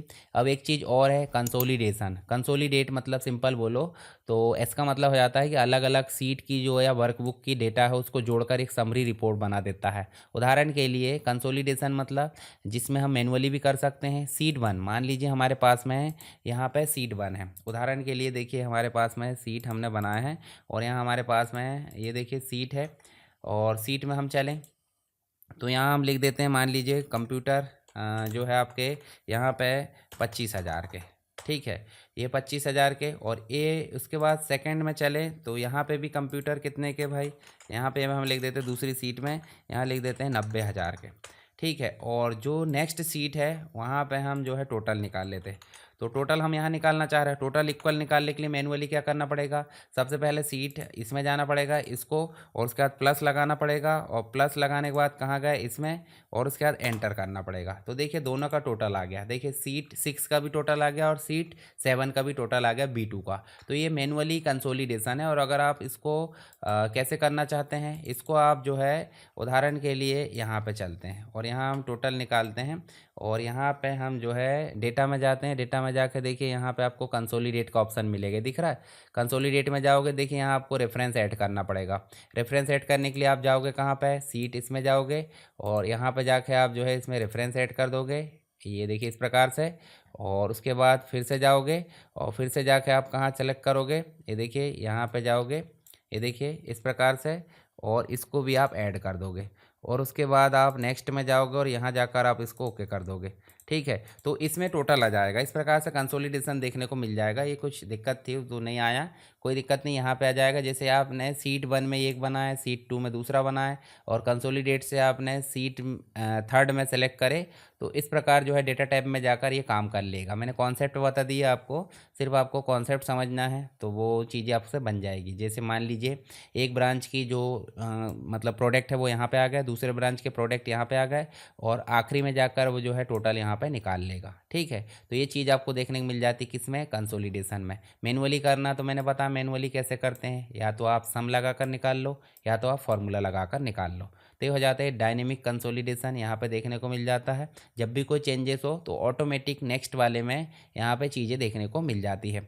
तो consolidation versus pivot table. Consolidation मतलब मल्टीपल सीट पे काम कर लेता है, पिवोट टेबल सिंगल सीट पे काम करता है। कंसोलिडेशन मैनुअल लिंक ऑप्शन यहाँ देखने को मिल जाता है, और पिवोट टेबल में ऑटोमेटिक रिफ्रेश हो जाता है। कंसोलिडेशन में फ्लेक्सिबिलिटी और ग्रुपिंग लिमिटेड हो जाती है, पिवोट टेबल में हाईली फ्लेक्सिबल एडवांस ग्रुपिंग देखने को मिल जाती है। चलिए नेक्स्ट देख सकते हैं हम यहाँ पे अगला जो चैप्टर है जिसका नाम है chapter number 3 data cleaning and transformation. तो इसमें आपको पावर क्यूरी और डेटा क्लीनिंग से रिलेटेड बहुत सारे ऑप्शन देखने को मिल जाते हैं। चलिए सबसे पहले हम जो है पावर क्यूरी के बारे में बात करते हैं। पावर क्यूरी का मतलब जिसमें हम डाटा को गेट कर सकते हैं, ट्रांसफॉर्म कर सकते हैं और लोड कर सकते हैं। तो ये तीन चीज़ें हमको देखने को मिल जाती है। पावर क्यूरी इसका मतलब है डेटा को अदर एक्सटर्नल सोर्स से या फिर किसी अदर जो एक्सटर्नल जो वर्कबुक है या फिर सीट है उसके माध्यम से हम डेटा को क्या कर सकते हैं, इंपोर्ट कर सकते हैं। साथ ही उसमें क्लीनिंग कर सकते हैं, फिल्टरिंग कर सकते हैं, ट्रांसफॉर्मिंग कर सकते हैं, डेटा को कंबाइन कर सकते हैं। ये सारे काम किए जाते हैं पावर क्यूरी के माध्यम से। काफ़ी इंपॉर्टेंट टूल है, अभी हम बात करेंगे। और एक्सेल 2016 और उसके बाद के जो वर्जन्स है उसमें हमको गेट एंड ट्रांसफॉर्म नाम से डेटा टाइप भी यहाँ पे मिल जाता है। तो पावर क्यूरी जिसको हम बोल सकते हैं ईटीएल। ईटीएल मतलब एक्सट्रैक्ट करना, ट्रांसफॉर्म करना, लोड करना। एक्सट्रैक्ट का मतलब इंपोर्ट करना, ट्रांसफॉर्म मतलब डेटा को क्लीन और मॉडिफाई करना, लोड मतलब एक्सेल सीट में आपका जो डेटा है वो ला लेना। तो इस प्रकार ये उपयोगी है। बड़े डाटा यानी कि लार्ज डेटा को हैंडल कर लेता है, जितने भी रिपीटेटिव टास्क है उसको ऑटोमेट कर देता है, मल्टीपल फाइल कंबाइन कर देता है, साथ ही जितने भी अनावश्यक ब्लैंक है, डुप्लीकेट है, एरर है उनको क्लीन कर देता है। और ये डाटा कहाँ कहाँ से ला सकता है, डाटा ला सकता है एसक्यूएल सर्वर से, वेब फोल्डर से, सीएसवी फाइल जो कॉमा सेपरेटेड फाइल होती है, कॉन्टैक्ट लिस्ट वो ला सकता है, टेक्स्ट की फाइल ला सकता है, नोटपैड की, साथ ही एक्सेल का डेटा इंपोर्ट कर सकता है। तो हम सीधे चलते हैं एक्सेल में और यहाँ चल के हम जो है एक ब्लैंक वर्कबुक ओपन कर लेते हैं। इसमें हम जो है डेटा को इंपोर्ट करना चाहते हैं। डेटा को इंपोर्ट करने के लिए आपके पास में जो टैब दी होती है वो होती है डेटा टैब। और डेटा टैब में आप जाओगे तो आपको सबसे पहले ऑप्शन मिलेगा, देखिए ग्रुप में गेट एंड ट्रांसफॉर्म डाटा, जिसमें सबसे पहला ऑप्शन है गेट डेटा। गेट डेटा के अंतर्गत आप क्या ला सकते हैं भाई, फ्रॉम फाइल से देखिए इतनी सारी चीज़ ला सकते हैं आप। एक्सेल का वर्कबुक ला सकते हैं, सीएसवी या टेक्स्ट फाइल ला सकते हैं, एक्सएमएल फाइल, जेसन फाइल ला सकते हैं। उसके अलावा पीडीएफ है, फोल्डर है, ये सारी चीज़ें। हालांकि पीडीएफ में एडिटिंग तो संभव नहीं है पर कुछ हद तक हो सकती है। इसके अलावा डाटाबेस भी ला सकते हैं, एक्सेस का डाटाबेस ला सकते हैं आप। देखिए यहाँ से अदर कोई डाटाबेस है, एसक्यूएल सर्वर है, IBM DB2 है, ओरेकल है, ये देखिए सी बेस है, टेरा डेटा है, ये सारे डेटाबेस से भी डेटा आप ला सकते हैं। एजोर, माइक्रोसॉफ्ट एजोर का डेटाबेस से भी ला सकते हैं आप। इसके अलावा बाकी अदर जो ऑप्शन है वो भी देख सकते हैं। देखिए कंबाइन क्यूरीज, जो क्यूरीज है उसको भी कंबाइन कर सकते हैं। सारे ऑप्शन आपको यहाँ पर मिल जाते हैं। कुछ सेपरेट ऑप्शन भी मिल जाते हैं, जैसे कि आप फ्रॉम टेक्स्ट और CSV आपको मिल जाता है। वेब से डेटा ला सकते हैं। वेब से डेटा लाने के लिए आपको यूआरएल देना होता है। यूआरएल जहाँ पे डेटा रखा हुआ है उसका यूआरएल आप यहाँ दे सकते हैं और आपका डेटा आ जाएगा। साथ ही टेबल और रेंज ला सकते हैं आप भाई, किसी अदर टेबल और रेंज को ला सकते हैं। रिसेंटली कोई सोर्स उपयोग किया गया है और जितने भी एग्जिस्टिंग कनेक्शन वो यहाँ पे आपको मिल जाते हैं। चलिए सबसे पहला ऑप्शन है गेट डेटा। फ्रॉम फाइल में चलते हैं। फ्रॉम फाइल में या तो टेक्स्ट ला सकते हैं या तो CSV ला सकते हैं। तो पहले तो हम नॉर्मली टेक्स्ट फाइल लेके आ जाते हैं। यहाँ टेक्स्ट फाइल ऑलरेडी होगी तो ठीक है, नहीं तो आप क्या करो, एक नोटपैड की फ़ाइल हम बना लेते हैं। नोटपैड की फ़ाइल हम इस प्रकार बना लेते हैं और इस प्रकार जो है यहाँ पे ये देखिए न्यू फाइल हमने बनाए और न्यू फाइल हम बना लेते हैं। जैसे हमने सीरियल नंबर बनाया, सीरियल नंबर को हम कॉमा से सेपरेट कर देते हैं। फिर हम जो है यहाँ पर क्या कर देते हैं, एड्रेस लिख देते हैं और यहाँ पे हम लिख देते हैं कोर्स। ये चार हमने बना लिए। सीरियल नंबर 101 दे देते हैं, कॉमा लगा के हम दे देते हैं यहाँ पे अजय कुमार। एड्रेस दे देते हैं हम, मान लीजिए हमने छिंदवाड़ा दे दिए, ठीक है, और यहाँ दे दी हमने BCA, ठीक है। उसके बाद 102 लिखे और यहाँ हम दे देते हैं मोहित कुमार। इसको भी हम एड्रेस दे देते हैं छिंदवाड़ा और यहाँ पे इसको दे देते हैं हम MSC, ठीक है। उसके अलावा हम 103 ले लेते हैं एग्जाम्पल के लिए और यहाँ पे हम लिख देते हैं ब्रजेश कुमार और इसको भी हम जो है क्या दे देते हैं, छिंदवाड़ा सिटी दे देते हैं और यहाँ पे हम जो है इसको दे देते हैं, मान लीजिए इनने MCA करा है। तो इतनी चीज़ हम यहाँ पे सेव कर लेते हैं। फाइल मेनू में जाए, सेव करें, इसको जो है कहाँ पे सेव करना है, मान लीजिए हम जो है डाउनलोड में कर लेते हैं। डाउनलोड में हम जो है गेट करके सेव कर लेते हैं, गेट टेक्स्ट करके इस प्रकार सेव कर लेते हैं। इसको अभी फ़िलहाल में बंद करते।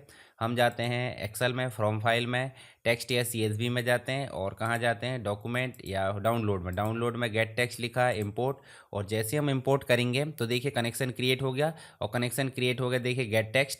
और गेट टेक्स्ट में देखिए किससे सेपरेट है भाई, तो देखिए यहाँ पे आपको कॉमा देखने को मिल जा रहा है। अगर मान लीजिए कॉमा से सेपरेट नहीं है, कॉलन से है, इक्वल साइन से है, सेमी कॉलन से है, स्पेस से है, टैब से है, कस्टम भी हो सकता है। कस्टम मतलब आप यहाँ दे सकते हैं कस्टम रूप से, पर हम चाहते हैं कॉमा से सेपरेट करें। कॉमा सेपरेट करें, इस प्रकार आ गया। अब देखिए दो चीज़ें आपको मिल रही है। दो चीज़ें कौन कौन सी, एक तो मिल रहा है लोड और एक मिल रहा है ट्रांसफॉर्म।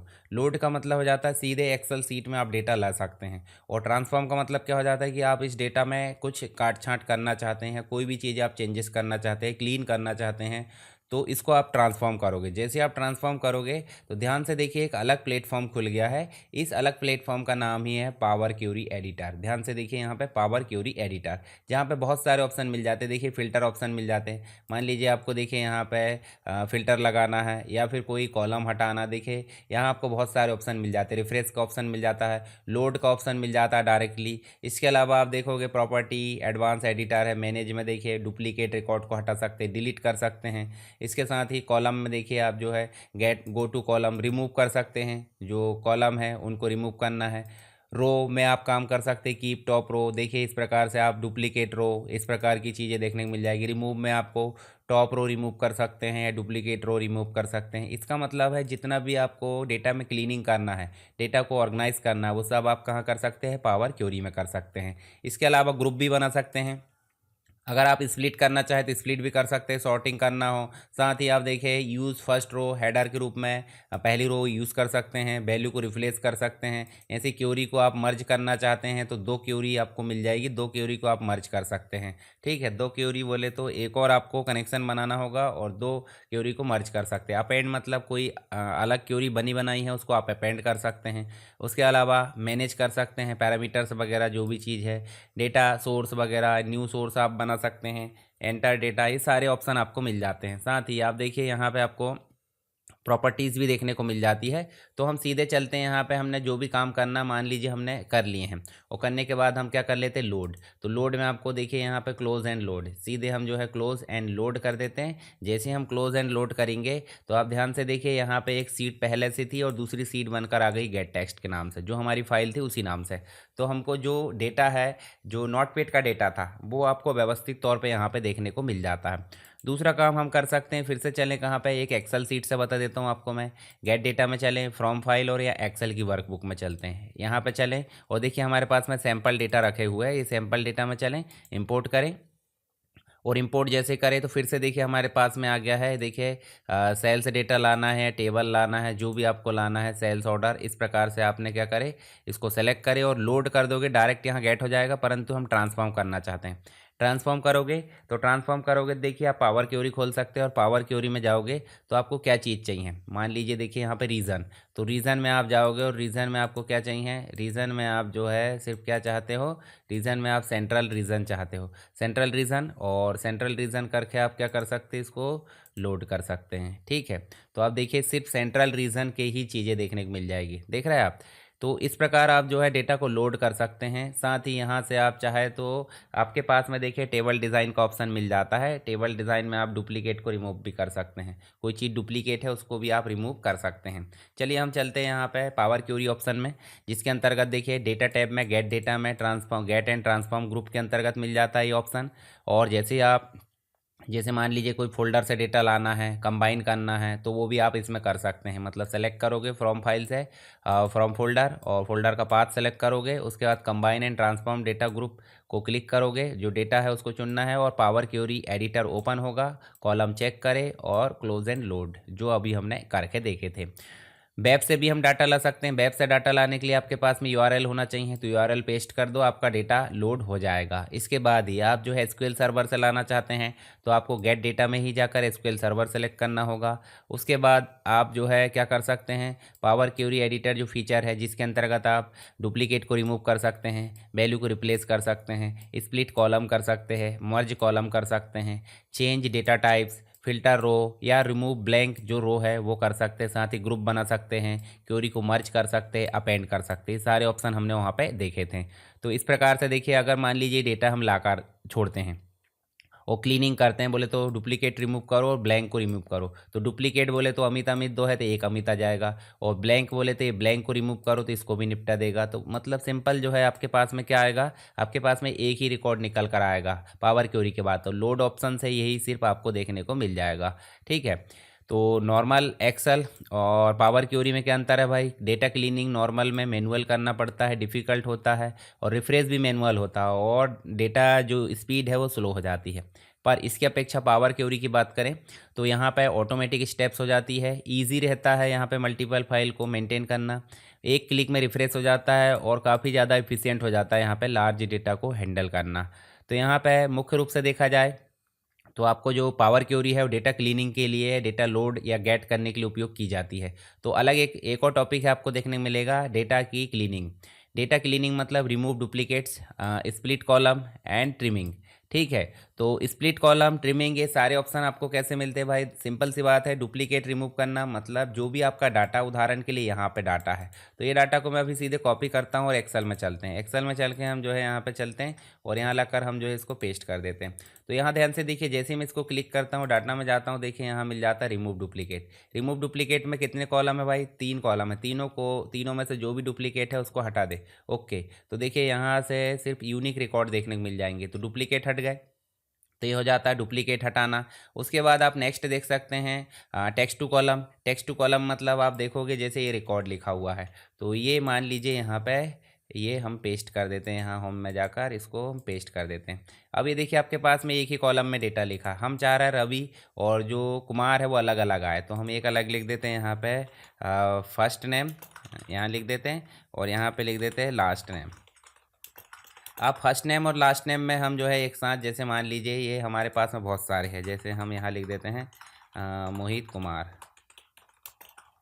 ठीक है, इस प्रकार से हम इन दोनों को यहाँ लगाना चाहते हैं। हालांकि हम फ्लैश फिल से लगा सकते हैं ये काम, पर कोई दिक्कत नहीं, हम ऐसे भी लगा सकते हैं। इन दोनों को सेलेक्ट करना है और आपको जाना है डेटा में। डेटा में जाने के बाद देखिए यहाँ पे लिखा होगा text to column. Text to column में जाना है, डेलिमिटेट्स बोले तो स्पेस से अलग हुआ है, बिल्कुल सही, इक्वल करो और नेक्स्ट कर दो। यहाँ पे टैब से अलग हो गया, नहीं हुआ, टैब से अलग नहीं हुआ, ये हुआ है स्पेस से अलग। ठीक है, स्पेस से अलग हुआ तो देखिए ऑटोमेटिक अलग कर लिया। नेक्स्ट करो, इसका जो डेस्टिनेशन है वो कहाँ देना चाह रहा है, तो डेस्टिनेशन हम इसको हटा देते हैं और डेस्टिनेशन हम यहाँ पे दे देते हैं। ठीक है, और इसको कर देते हैं हम फिनिश। तो ध्यान से देखिए, रवि कुमार अलग अलग हो गए, अमन शर्मा अलग अलग हो गए, मोहित कुमार ये भी अलग अलग हो गए। इसका मतलब डेटा को हम स्प्लिट भी कर सकते हैं, टेक्स्ट टू कॉलम, इसको स्प्लिटिंग या टेक्स्ट टू कॉलम भी बोला जाता है। मल्टीपल डेटा एक ही कॉलम में या एक ही सेल में है तो उसको अलग अलग कॉलम में हम रख सकते हैं। कैसे करते हैं ये आपको स्टेप्स देखने को मिल जाएगी। उसके बाद ट्रिमिंग की बात करें, मतलब स्पेस ट्रिमिंग हटाना है तो उसके लिए अलग फार्मूला है, ट्रिम करके हो जाता है। जैसे उदाहरण के लिए हम यहाँ पे यहाँ लिख दिए, यहाँ हम लिख देते हैं कुछ भी हमने लिख दिए, उदाहरण के लिए यहाँ पे हम छिंदवाड़ा लिख देते हैं और सामने भी यहाँ पे हम जो है अनावश्यक स्पेस दे देते हैं और यहाँ लिख देते हैं एजुकेशन लिख दिए। ठीक है, तो इसमें आप देखोगे इसमें अनावश्यक स्पेस है और अगर हम यहाँ लगा कर क्या कर देते हैं ट्रिम, और ट्रिम करके इस सेल को लिखकर एंटर करते हैं तो ध्यान से देखिए इन दोनों के बीच में जो अनावश्यक स्पेस था वो हट चुका है। इसका मतलब ट्रिमिंग का मतलब क्या हो जाता है, जो भी स्टार्टिंग स्पेस होते हैं, एंडिंग स्पेस होते हैं या एक्स्ट्रा मिडिल स्पेस होते हैं, सभी को कौन हटा देता है? ट्रिम हटा देता है। तो इसको याद रखना है। तो अनावश्यक स्पेस को हटाने का काम ट्रिम करता है, परंतु हिडन कैरेक्टर हटाने का काम, हिडन कैरेक्टर हटाने का काम कौन करता? क्लीन करता। सिंपल, जैसे यहाँ देखिए आपको अमन और स्पेस करके @gmail दिया है, तो अगर हम ट्रिम करते हैं, रिमूव एक्स्ट्रा स्पेस करते हैं और रिमूव डुप्लीकेट करते हैं तो फाइनली इस प्रकार आपको देखने को मिल जाएगा। तो ये आप यूज़ करके देख सकते हो, नहीं तो आप याद रख लेना, हिडन के लिए आपका क्लीन हो जाता है और एक्स्ट्रा स्पेस के लिए क्या हो जाता है? ट्रिम हो जाता है। दोनों याद रख लेना है।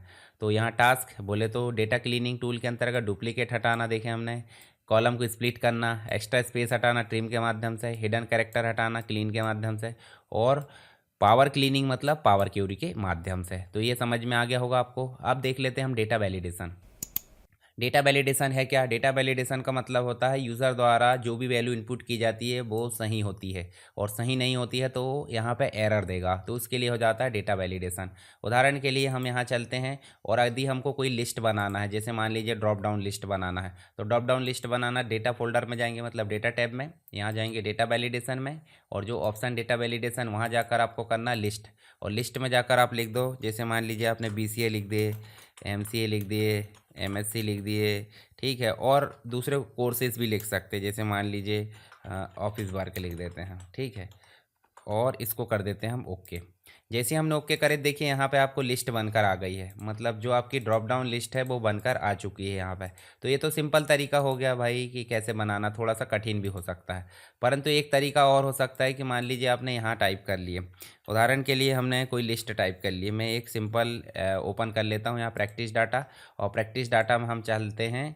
देखिए यहाँ पे HR, इनको मैं जो है एक प्रकार से HR सेल्स IT और इस प्रकार इनको कॉपी कर लेता हूँ, ठीक है। और यहाँ लाकर मैं इसको पेस्ट कर लेता हूँ। जो HR है उसको 2 बार ला दिया, तो इसको हम हटा देते हैं अभी फ़िलहाल। हमारे पास में जो डिपार्टमेंट है कितने हैं भाई, यहाँ पे हम डिपार्टमेंट कितने हैं, 4 है, और 4 डिपार्टमेंट की हम एक ड्रॉप डाउन लिस्ट बनाना चाह रहा है। तो इसको सेलेक्ट कर लिए, या सेलेक्ट नहीं भी करे तो सीधे जाना डेटा वैलिडेशन में, यहाँ जाना है डेटा वैलिडेशन, और यहाँ जाना लिस्ट में, और इस सोर्स में जाकर इन सबको ऐसे सेलेक्ट कर लेना। तो देखिए आपका पूरा सेल सेलेक्ट हो गया।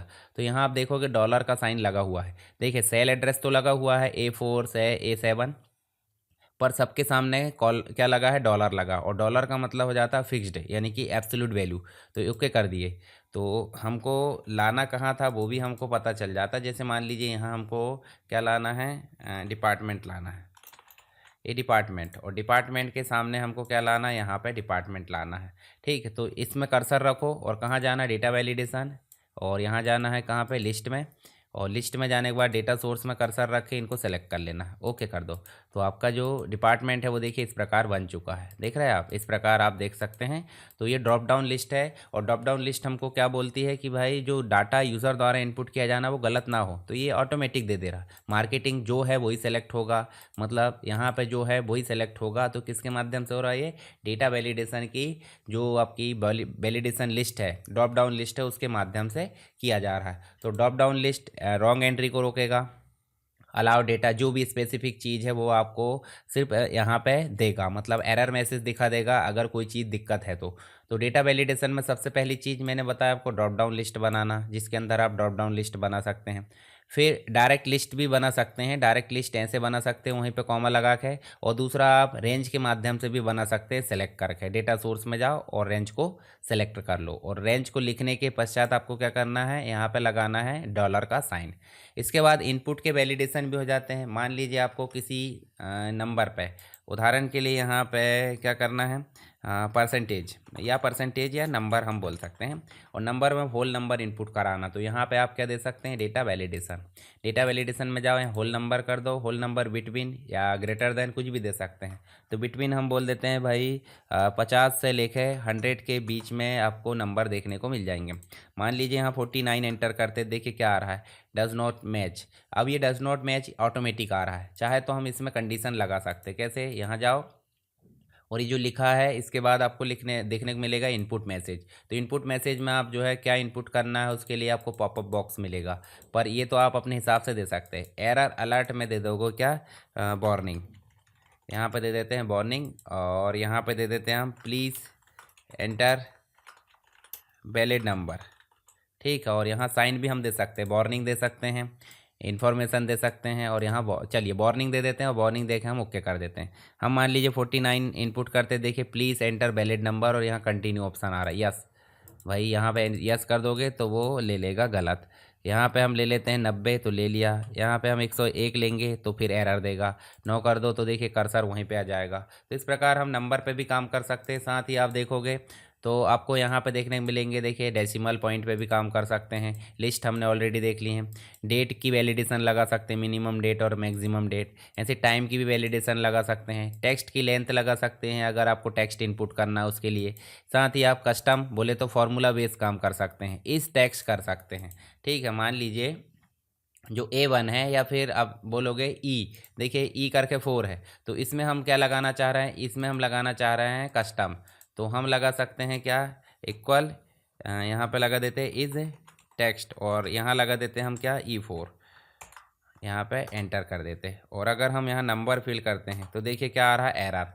और अगर यहाँ हम जो है टेक्स्ट फिल करते हैं तो देखिए एरर नहीं आ रही। तो इसका मतलब क्या है, यहाँ पे हम वैलिडेशन लगा सकते हैं कस्टम तरीके से, फॉर्मूला के माध्यम से। तो एक तो हमने होल नंबर देखे हैं, एक हम डेसिमल देख सकते हैं, डेसिमल में भी हम मिनिमम मैक्सिमम दे सकते हैं। डेट में भी हम स्टार्ट डेट और एंड डेट देख सकते हैं, टेक्स्ट लेंथ में हम मिनिमम 10 और 10 यहाँ पे देख सकते हैं कि भाई 10 कैरेक्टर का होना चाहिए। कस्टम में देखिए इस टेक्स्ट या फिर काउंट इफ भी लगा सकते हैं। काउंट इफ यहाँ काउंट करेगा, ठीक है, 2 बार एंटर नहीं किया जाएगा यूनिक वैल्यू इनपुट कराने के लिए। इनपुट मैसेज एरर अलर्ट दे सकते हैं हम, कि भाई स्टॉप दे सकते हैं। बिल्कुल अलाउ नहीं किया जाएगा, वार्निंग मतलब अलाउ कर सकता है, और इन्फॉर्मेशन मतलब सिर्फ है इन्फॉर्मेशन देने के लिए। तो इस प्रकार 3 प्रकार की जो आपकी एरर अलर्ट है वो देखने को मिल जाती है। उसके बाद एग्जाम्पल आप हल कर लेना इसको, अगर ज़रूरत पड़ी तो। बाकी कॉन्सेप्ट मैंने क्लियर कर दिया।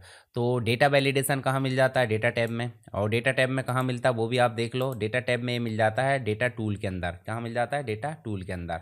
उसके बाद लिस्ट ऑप्शन ड्रॉप डाउन बनाता है, होल नंबर, रेंज रिस्ट्रिक्शन लगता है, टेक्स्ट मोबाइल मतलब टेक्स्ट लेन जो है मोबाइल कंट्रोल के लिए है ना, मोबाइल कंट्रोल करता है। और इसके अलावा जो है कस्टम फार्मूला एडवांस कंट्रोल के लिए, यानी कि कस्टम वैलिडेशन आपको देखने को मिल जाता है। चलिए यहाँ पे देखो गलत एंट्री रोके उसके लिए डेटा वैलिडेशन लगा सकते हैं। हाईलाइट आप देख सकते हैं, हाईलाइट करता है, हाईलाइट करें नो, ड्रॉप डाउन दे यस, फार्मूला सपोर्ट यस। जो कंडीशनल फॉर्मेटिंग की बात करें तो कंडीशनल फॉर्मेटिंग और डेटा वैलिडेशन दोनों में आप कंपैरिजन देख सकते हैं। अब बात हो रही फ्लैश फिल की। तो फ्लैश फिल क्या है? फ्लैश फिल में आपको दिखाता हूँ। जैसे मान लीजिए हम चलते कहाँ पे, ये देखिए आपके पास में डे नंबर 4 मिल रहा है, ठीक है। देखिए फ्लैश फिल मतलब एक प्रकार का जादू है एक्सेल के अंदर। तो हम मान लीजिए इसको हटा देते हैं। तो फ्लैश फिल में जैसे हमको यहाँ से देखिए नेम निकालना, नेम कहाँ है भाई? रवि है, सुमन है, अजय है। तो हम सिर्फ रवि लिखेंगे। जैसे ये रवि लिखा है, रवि लिखे, और रवि लिखने के बाद हम जो है इसको कंट्रोल ई प्रेस करेंगे। कंट्रोल ई मतलब हो जाता है डेटा टैब में जाओगे, देखिए फ्लैश फिल लिखा रहा, जादू। तो ये फ्लैश फिल को जैसे आप क्लिक करोगे देखिए सारे नेम निकल कर आ जाएंगे। कैसे पता चला उसे? उसे सही मायने में पता चला, अंडर स्कोर आगे भी और पीछे भी, तो दोनों के बीच के जितने भी नाम थे वो निकाल कर ला दिया है। इसी के अलावा डिपार्टमेंट लाना है तो हम सीधे लिखेंगे HR, और HR लिखें यहाँ पे। तो देखिए HR लिखने के बाद हम इसकी शॉर्टकट की है कंट्रोल ई। तो देखिए सारे आपके डिपार्टमेंट आ चुके हैं। ऐसे ही आप नंबर ला सकते हैं, ठीक है। इसके अलावा आप देखिए यहाँ पे, ये देखिए यहाँ आप जो है फर्स्ट नेम लास्ट नेम भी ला सकते हैं, चाहे तो डोमेन निकाल सकते हैं। इसके अलावा आप फॉर्मेटेड फ़ॉन्ट +9 लगाकर, पर इसके लिए आप जो है डेटा टाइप चेंज कर लेना जब भी आपको नंबर्स पर मतलब जो है कैरेक्टर्स या फिर टेक्स्ट पे काम करना, टेक्स्ट कन्वर्ट कर लेना यहाँ पे डेटा टाइप। ऐसे एम्प्लॉय आईडी निकाल सकते, तो ये फ्लैश फिल के माध्यम से होता है। तो फ्लैश फिल मतलब एक पैटर्न पहचानता है कि भाई मैनुअल फार्मूला की ज़रूरत कम कर देता है, टेक्स्ट को एक्सट्रैक्ट करेगा, कंबाइन कर लेगा, या फिर हम जो है यहाँ पे फॉर्मेट कर सकते हैं। उदाहरण के लिए यहाँ पे, उदाहरण के लिए देखिए अलग अलग आपके पास में नाम है, ठीक है, यहाँ पे नाम है अलग अलग। तो अगर मान लीजिए रवि हमने लिखे, ये रवि लिखे, और हम लगा देते हैं कॉमा लगा के HR। ये देखिए हमने देखिए रवि और HR यहाँ पहचान लिया उन्होंने। और अगर हम कंट्रोल ई प्रेस करते हैं तो ध्यान से देखिए ये भी पैटर्न मतलब जोड़ने के लिए भी हो जा रहा है और तोड़ने के लिए भी। तो देखिए यहाँ पे रवि और HR को हम जो है इस प्रकार से लिख सकते हैं, ठीक है।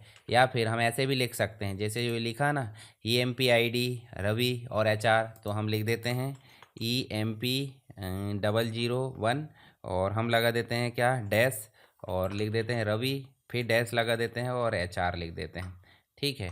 ये हमने लिखे एक कॉलम में। और अगर हम इसको ऐसे कंट्रोल ई करते हैं तो देखिए आपके सामने इस प्रकार से कंप्लीट आ जाएगा, परंतु यहाँ पे इसने क्या करा है, ये देखिए इस प्रकार से इनने गलत लिख दिया है। तो ये मिसमैच हुआ है, ठीक है। मिसमैच कैसे हुआ है? आप इनको चाहे तो एक्स्ट्रा लिख सकते थे, परंतु आपने जो है देखिए अलग अलग जो लिखे थे उनको जोड़ सकते हैं, पर जो जुड़ा हुआ है उसमें थोड़ी सी मिस्टेक हो सकती है।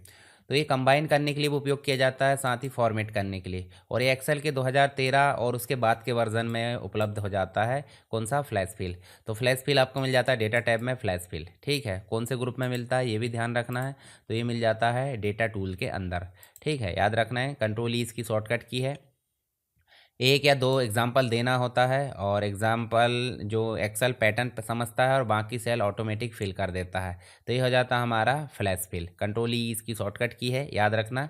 तो उसके बाद हम जो है इसमें फ्लैश फिल वर्सेस फार्मूला की बात करें तो फार्मूला मैनुअल हो जाता है और फ्लैश फिल आपका ऑटोमेटिक हो जाता है। डायनेमिक अपडेट फार्मूला होता है, डायनेमिक अपडेट फ्लैश फिल नहीं होता है। फ्लैश फिल की स्पीड फास्ट होती है और फार्मूला की स्पीड थोड़ी सी मॉडरेट होती है।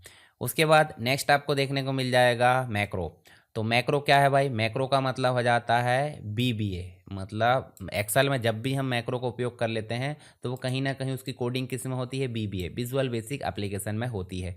तो मैक्रो एक प्रकार का जितने भी रिपीटेटिव टास्क है, बार बार किए जाने वाले जितने भी टास्क है, उनको यहाँ पे सॉल्व करता है, यानी कि उनको करने के लिए यहाँ पे मैक्रो की रिकॉर्डिंग की जाती है। तो मैक्रो एक प्रकार से रिकॉर्डेड इंस्ट्रक्शन का सेट है जो कि बीबीए बोले तो visual basic for application language में सेव होता है।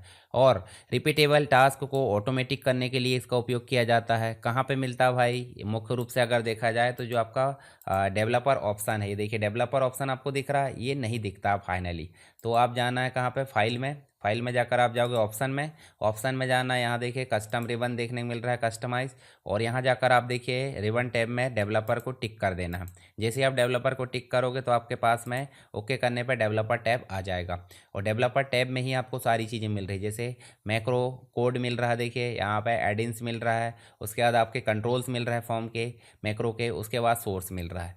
तो यहाँ पे हम जो है मैक्रो चला कर देखते हैं। उदाहरण के लिए हम जो है देखिए यहाँ पे दो प्रकार के मैक्रो हो जाते हैं, एक तो हो जाता है एब्सोल्यूट और एक हो जाता है रिलेटिव। तो यहाँ पे देखिए रिलेटिव रेफरेंस हो जाता है और एक एब्सोल्यूट हो जाता है। एब्सोल्यूट का मतलब क्या हो जाता है कि आपने सेल A1 मान लीजिए इतना आपने फॉर्मेट करे हो। चलिए यहाँ पे हम जो है उदाहरण के लिए ये लिख लेते हैं, हम क्या यहाँ लिख लेते हैं स्टूडेंट डाटा, नहीं अभी नहीं लिखते, चलिए कोई दिक्कत नहीं, यहाँ स्टूडेंट डाटा लिख ही लेते हैं। स्टूडेंट डाटा यहाँ लिख लेते हैं सीरियल नंबर, और यहाँ लिख लेते हैं नेम। यहाँ लिख लेते हैं 101 लिख लेते हैं, 102 लिख लेते हैं, 103 लिख लेते हैं, 104 लिख लेते हैं। और नाम भी हम लिख लो क्या, अजय, मोहित, राजेश, रमेश। इस प्रकार हमने इतने नाम लिख लिए। अब इनको हम फॉर्मेट करना चाहते हैं पर हम रिकॉर्डिंग भी चाहते हैं, तो डेवलपर ऑप्शन में जाएंगे, डेवलपर टैब में जाएंगे। यहाँ देखिए आपके सामने लिखा आ रहा है रिकॉर्ड मैक्रो। जैसे हम रिकॉर्ड मैक्रो करेंगे तो आपके सामने रिकॉर्ड मैक्रो और साथ ही शॉर्टकट भी आप दे सकते हैं चाहे तो। और किस वर्कबुक में काम करें? दिस में देखिए न्यू वर्कबुक में काम करें या दिस वर्कबुक में या पर्सनल मैक्रो, तो यहाँ पे आप दिस वर्कबुक में काम कर लो, और डिस्क्रिप्शन देना तो दे सकते हैं। सीधे हम इसको करेंगे ओके। और देखिए आपका रिकॉर्डिंग चालू हो चुकी है। कैसे पता? स्टॉप रिकॉर्डिंग आ रहा है। तो हम सबसे पहले इसको क्या कर लेंगे, मर्ज कर देंगे। देखिए यहाँ मर्ज कर दिए। इनको भी जो है आपको क्या करना है, कंप्लीट रूप से फ़ॉन्ट को बढ़ा देना है। देखिए यहाँ से 14 कर लो, और इसके फ़ॉन्ट को ले जाकर आप क्या कर दो, 20 कर दो। और उसके बाद इसको आप क्या कर दो, बोल्ड कर दो, एक फ़ॉन्ट बढ़ा दो, इसका बैकग्राउंड कलर चेंज कर दो। और अगर आप फ़ॉन्ट बदलना चाहते हैं तो वो भी आप बदल सकते हैं। उदाहरण के लिए मैं रेड कलर कर देता हूँ। और इन सब में ले जाकर आप क्या दे दो, बॉर्डर दे दो। ये देखिए इस प्रकार बॉर्डर। और साथ ही हम जो है क्या कर सकते हैं, हम जो है इसको ऑटो फिट कर सकते हैं। सेलेक्ट करें और ये फॉर्मेट में गए और ऑटो फिट कॉलम कर सकते हैं। ठीक है, इस प्रकार से हम जो है इसको ऑटो फिट कर सकते हैं। इतना कर दिए और इसको आप ऑटो फिट कर दो, इतना हो गया। चलिए यहाँ पे इसको हम ऐसे कर देते हैं। इतना होने के बाद हम इसे कर देंगे क्या, स्टॉप। बोले तो डेवलपर ऑप्शन में जाएंगे और स्टॉप कर देंगे। तो हम इस डाटा को अब कॉपी कर लेते हैं, और कॉपी करके हम यहाँ पेस्ट करते हैं दूसरे सेल में। कहाँ ले जाते हैं, होम में जाएं, पेस्ट में जाएं, और यहाँ पेस्ट नॉर्मल कर देते हैं। जब हम इसको सेलेक्ट करेंगे, नहीं भी करें तो भी कोई दिक्कत नहीं, डेवलपर ऑप्शन में जाना है, देखिए मैक्रो ऑप्शन में जाना है, और मैक्रो में मैक्रो वन दिया हुआ है, उसको रन करना है। जैसे आप रन करोगे देखिए फॉर्मेट हो जाएगा। पर ये उसी सीट में फॉर्मेट हो रहा है जिस सेल में हमने इसको रिकॉर्ड किया था। किसी और जगह अगर करोगे तो ये नहीं होगा, क्यों? क्योंकि एब्सोल्यूट है। और एक और ऑप्शन हो जाता है रिलेटिव। जब भी आप रिकॉर्डिंग करो तो रिलेटिव में कर सकते हैं। उदाहरण के लिए हम यहाँ पे कोई डाटा ले लेते हैं, ठीक है, ये देखिए डाटा ले लेते हैं हम। और डाटा ले लेते हैं तो इस प्रकार से हम इसी डाटा को कॉपी कर लेते हैं, और कॉपी करके यहाँ पे ले जाकर इसको पेस्ट कर लेते हैं नॉर्मल में, पेस्ट नॉर्मल। और इसी पे हम काम कर लेते हैं। और काम करने के लिए हम रिलेटिव यूज़ करते हैं। जैसे हम रिलेटिव पे टिक करते हैं और रिकॉर्ड करते हैं, मैक्रो 2 आ गया। और अब हम काम करना शुरू कर देते हैं। देखिए इस पर हम जो है मान लीजिए मर्ज सेल कर दिए, इसको हम जो है कंप्लीट बॉर्डर दे देते हैं। उसके बाद इसको हम सेंटर कर देते हैं, ठीक है, इसका जो फ़ॉन्ट है वो बोल्ड कर देते हैं, और इसके फ़ॉन्ट को भी हम थोड़े से बढ़ाकर इसको बोल्ड कर देते हैं। इसके कलर को हम चेंज कर देते हैं। कलर चेंज करने के लिए कोई और ऑप्शन ले लो, ठीक है। और ये फ़ॉन्ट एक मिनट यहाँ पे ब्लैक कर देता हूँ, मतलब ब्लू, और फ़ॉन्ट हम अपोजिट कर देते हैं। इतना काम हो गया। इतना काम होने के बाद आप इसको कर दोगे क्या, स्टॉप। और जब इसको जो है हम सेलेक्ट कॉपी करेंगे, और कॉपी करके हम जो है कहीं भी पेस्ट कर दो, यहाँ पेस्ट कर दीजिए मान लीजिए। होम में चलें और नॉर्मल पेस्ट कर दिए। जब हम इसको सेलेक्ट करेंगे और सेलेक्ट करके हम जो है यहाँ पे चलेंगे और मैक्रो में जाएंगे और 2 नंबर को क्लिक करेंगे तो ध्यान से देखिए कहीं भी रन हो जाएगा, जबकि रिकॉर्डिंग कहाँ करे थे, यहाँ पे। तो 2 प्रकार के मैक्रो होगा, एक तो हो गया एब्सोल्यूट जो रिकॉर्डेड जितनी सेल है उतने में ही काम करेगा, और ये बढ़ा भी दोगे। मान लीजिए आपने जो है इसको कॉपी करे और कॉपी करके आप सीट नए में ले जाकर क्या कर दो, यहाँ पे ले जाकर पेस्ट कर दो। कैसे पेस्ट कर देते हैं, नॉर्मल ले जाओ पेस्ट कर दो, और इनको आप बढ़ा भी दो चाहे तो। ये देखिए मैं इसको बढ़ा देता हूँ, और बढ़ाने के बाद मैं इसको सेलेक्ट करता हूँ, सेलेक्ट करके मैं डेवलपर ऑप्शन में जाता हूँ, मैक्रो में जाता हूँ, मैक्रो 2 और रन। तो देखिए ये कहीं भी काम कर ले रहा है, परंतु ये बाकी इतनी चीज़ों को काम नहीं कर रहा है, तो ये दिक्कत इसमें भी देखने को मिल जाती है। तो याद रखना, ये रिलेटिव मतलब कहीं भी काम कर लेगा कोई भी सेल में, पर उतने ही सेल काम करेगा, और एब्सोल्यूट मतलब पर्टिकुलर जहाँ पर रिकॉर्डिंग हुई है उतने में ही काम करेगा। तो ये हो जाते हैं आपके एब्सोल्यूट और रिलेटिव। अब मैं बताता हूँ आपको बटन पे कंट्रोल बनाना। मान लीजिए बटन आपको ड्रॉ करना है, तो यहाँ देखिए इंसर्ट में चलें और देखिए बटन लिखा है, देखिए आपको कॉम्बो बॉक्स लिखा है, तो हम बटन ड्रॉ करते हैं। और बटन ड्रॉ करके हम जो है उदाहरण के लिए देखिए बटन लाए तो क्लिक इवेंट यहाँ पे ऑटोमेटिक न्यू बना सकते हैं, यहाँ पे रिकॉर्ड कर सकते हैं, पर हम बटन 2 लाना चाहते हैं। तो बटन 2 मतलब जो मैक्रो 2 है वो बटन में असाइन करना चाहते हैं, ओके कर दिए। तो जो बटन है वो कैसे काम करेगी, देखिए उदाहरण के लिए ये डाटा को मैं क्लियर कर देता हूँ, उदाहरण के लिए इसको मैं हटा देता हूँ, और इस डाटा में अभी जो है मैं क्या कर देता हूँ, यहाँ क्लियर में जाता हूँ, क्लियर फॉर्मेटिंग कर देता हूँ, और जैसे ही मैं बटन पर क्लिक करता हूँ तो ये फॉर्मेट हो जाएगा। तो बटन से भी हम काम करा सकते हैं, ऐसे ही हम शेप से भी काम करा सकते हैं। कैसे, इंसर्ट में जाएं और यहाँ देखिए शेप, और शेप में जाकर हम जो कोई भी शेप ले आओ, मान लीजिए चौकोन वाला ले आए, और ये देखिए चौकोन वाला ले आए, और इसमें हम राइट क्लिक करके लिख देते हैं ऐड टेक्स्ट, और यहाँ लिख देते हैं हम मैक्रो 2 लिख देते हैं, और इसमें हम राइट क्लिक करेंगे। यहाँ देखिए राइट क्लिक करो और देखिए यहाँ पे असाइन मैक्रो आया, असाइन मैक्रो इस प्रकार से हम 2 में क्लिक कर दिए और ओके कर दिए। तो यहाँ ध्यान से देखिए, जैसे मान लीजिए इसका डाटा मैं क्लियर कर देता हूँ फिर से फॉर्मेटिंग, और इसको मैं फॉर्मेट करता हूँ किसके माध्यम से, शेप के माध्यम से, तो काम कर ले रहा है। इसका मतलब हमने नॉर्मली रिकॉर्डिंग देख ली है जिसमें 2 कैटेगरी आ गई, एक तो आ गया एब्सोल्यूट और एक तो आ गया रिलेटिव। दूसरा नेक्स्ट हमने बटन के माध्यम से भी कॉल करना देख लिए मैक्रो को। तीसरा हमने शेप के माध्यम से भी देख लिए। अब बात कर लेते हैं किसकी, बीबीए की। तो चलिए पहले हम जो है क्वेश्चन देख लेते हैं किस प्रकार के क्वेश्चन बन सकते हैं। तो डेवलपर टैब आपको टिक करना बन गया, कैसे दिखाई देगा, रिकॉर्ड करना बन गया, बोल्ड करना, इटैलिक करना, जो भी डेवलपर टैब्स है, शॉर्टकट देना ऑप्शनल हो जाता है। दिस वर्कबुक में हमको काम करना होता है। और उसके बाद एब्सोल्यूट बोले तो फिक्स्ड जगह पे काम करेगा, और रिलेटिव मतलब आपको बदलता हुआ नज़र आ जाएगा, जहाँ भी आप डेटा टाइप करोगे वहीं पे वो काम कर लेगा, ठीक है। इसके बाद रिलेटिव मोड में हमने काम करना देख लिए, साथ ही नेक्स्ट एब्सोल्यूट और रिलेटिव में आप अंतर देख लेना। इसके बाद नेक्स्ट चीज़ें जो देखने को मिल जाती है वो मिल जाती है आपको मुख्य रूप से मैक्रो के मैनेजमेंट से रिलेटेड। तो मैक्रो को असाइन करने के लिए देख लिया हमने, शॉर्टकट से भी, शॉर्टकट की के माध्यम से हम कर सकते हैं वो देखें, बटन कंट्रोल से हमने देख लिए, और शेप या किसी ऑब्जेक्ट के माध्यम से भी हम असाइन करना देख लिए हैं। शॉर्टकट की देखोगे, देखिए फॉर्मेट डेटा मुख्य रूप से, और शॉर्टकट की हम ऐसे दे देते हैं तो शॉर्टकट की के माध्यम से भी काम कर लेगा। बटन के माध्यम से भी हमने असाइन करना देख लिए, जैसे हम बटन को ड्रॉ करते हैं असाइन मैक्रो आ जाता है, ऐसे हम शेप को ड्रॉ करते हैं राइट क्लिक करते हैं तो असाइन मैक्रो आ जाता है, ये भी हमने देख लिए। उसके बाद नेक्स्ट आप देख सकते हैं यहाँ पे जो बेसिक रूप से इसके फ़ायदे हैं, मतलब एडवांटेजेस ऑफ असाइनिंग मैक्रो, तो उसके आप फ़ायदे देख सकते हैं यहाँ पे मुख्य रूप से। फिर फाइल एक्सटेंशन ये हमने ऑलरेडी देख ली हैं, XLS एक्स जो हो जाता है बेसिक वर्कबुक फाइल, XLSM मतलब ये हो जाती मैक्रो फाइल, XLSB बोले तो ये बाइनरी वर्कबुक हो जाती है, ठीक है। तो इनको आपने पहले भी देख लिए हैं। एक्सेल की बेसिक क्लास बोले तो यूनिट नंबर 3 के अंदर देख लिया होगा, अगर नहीं देखा तो उस क्लास को भी आप जाकर देख सकते हैं।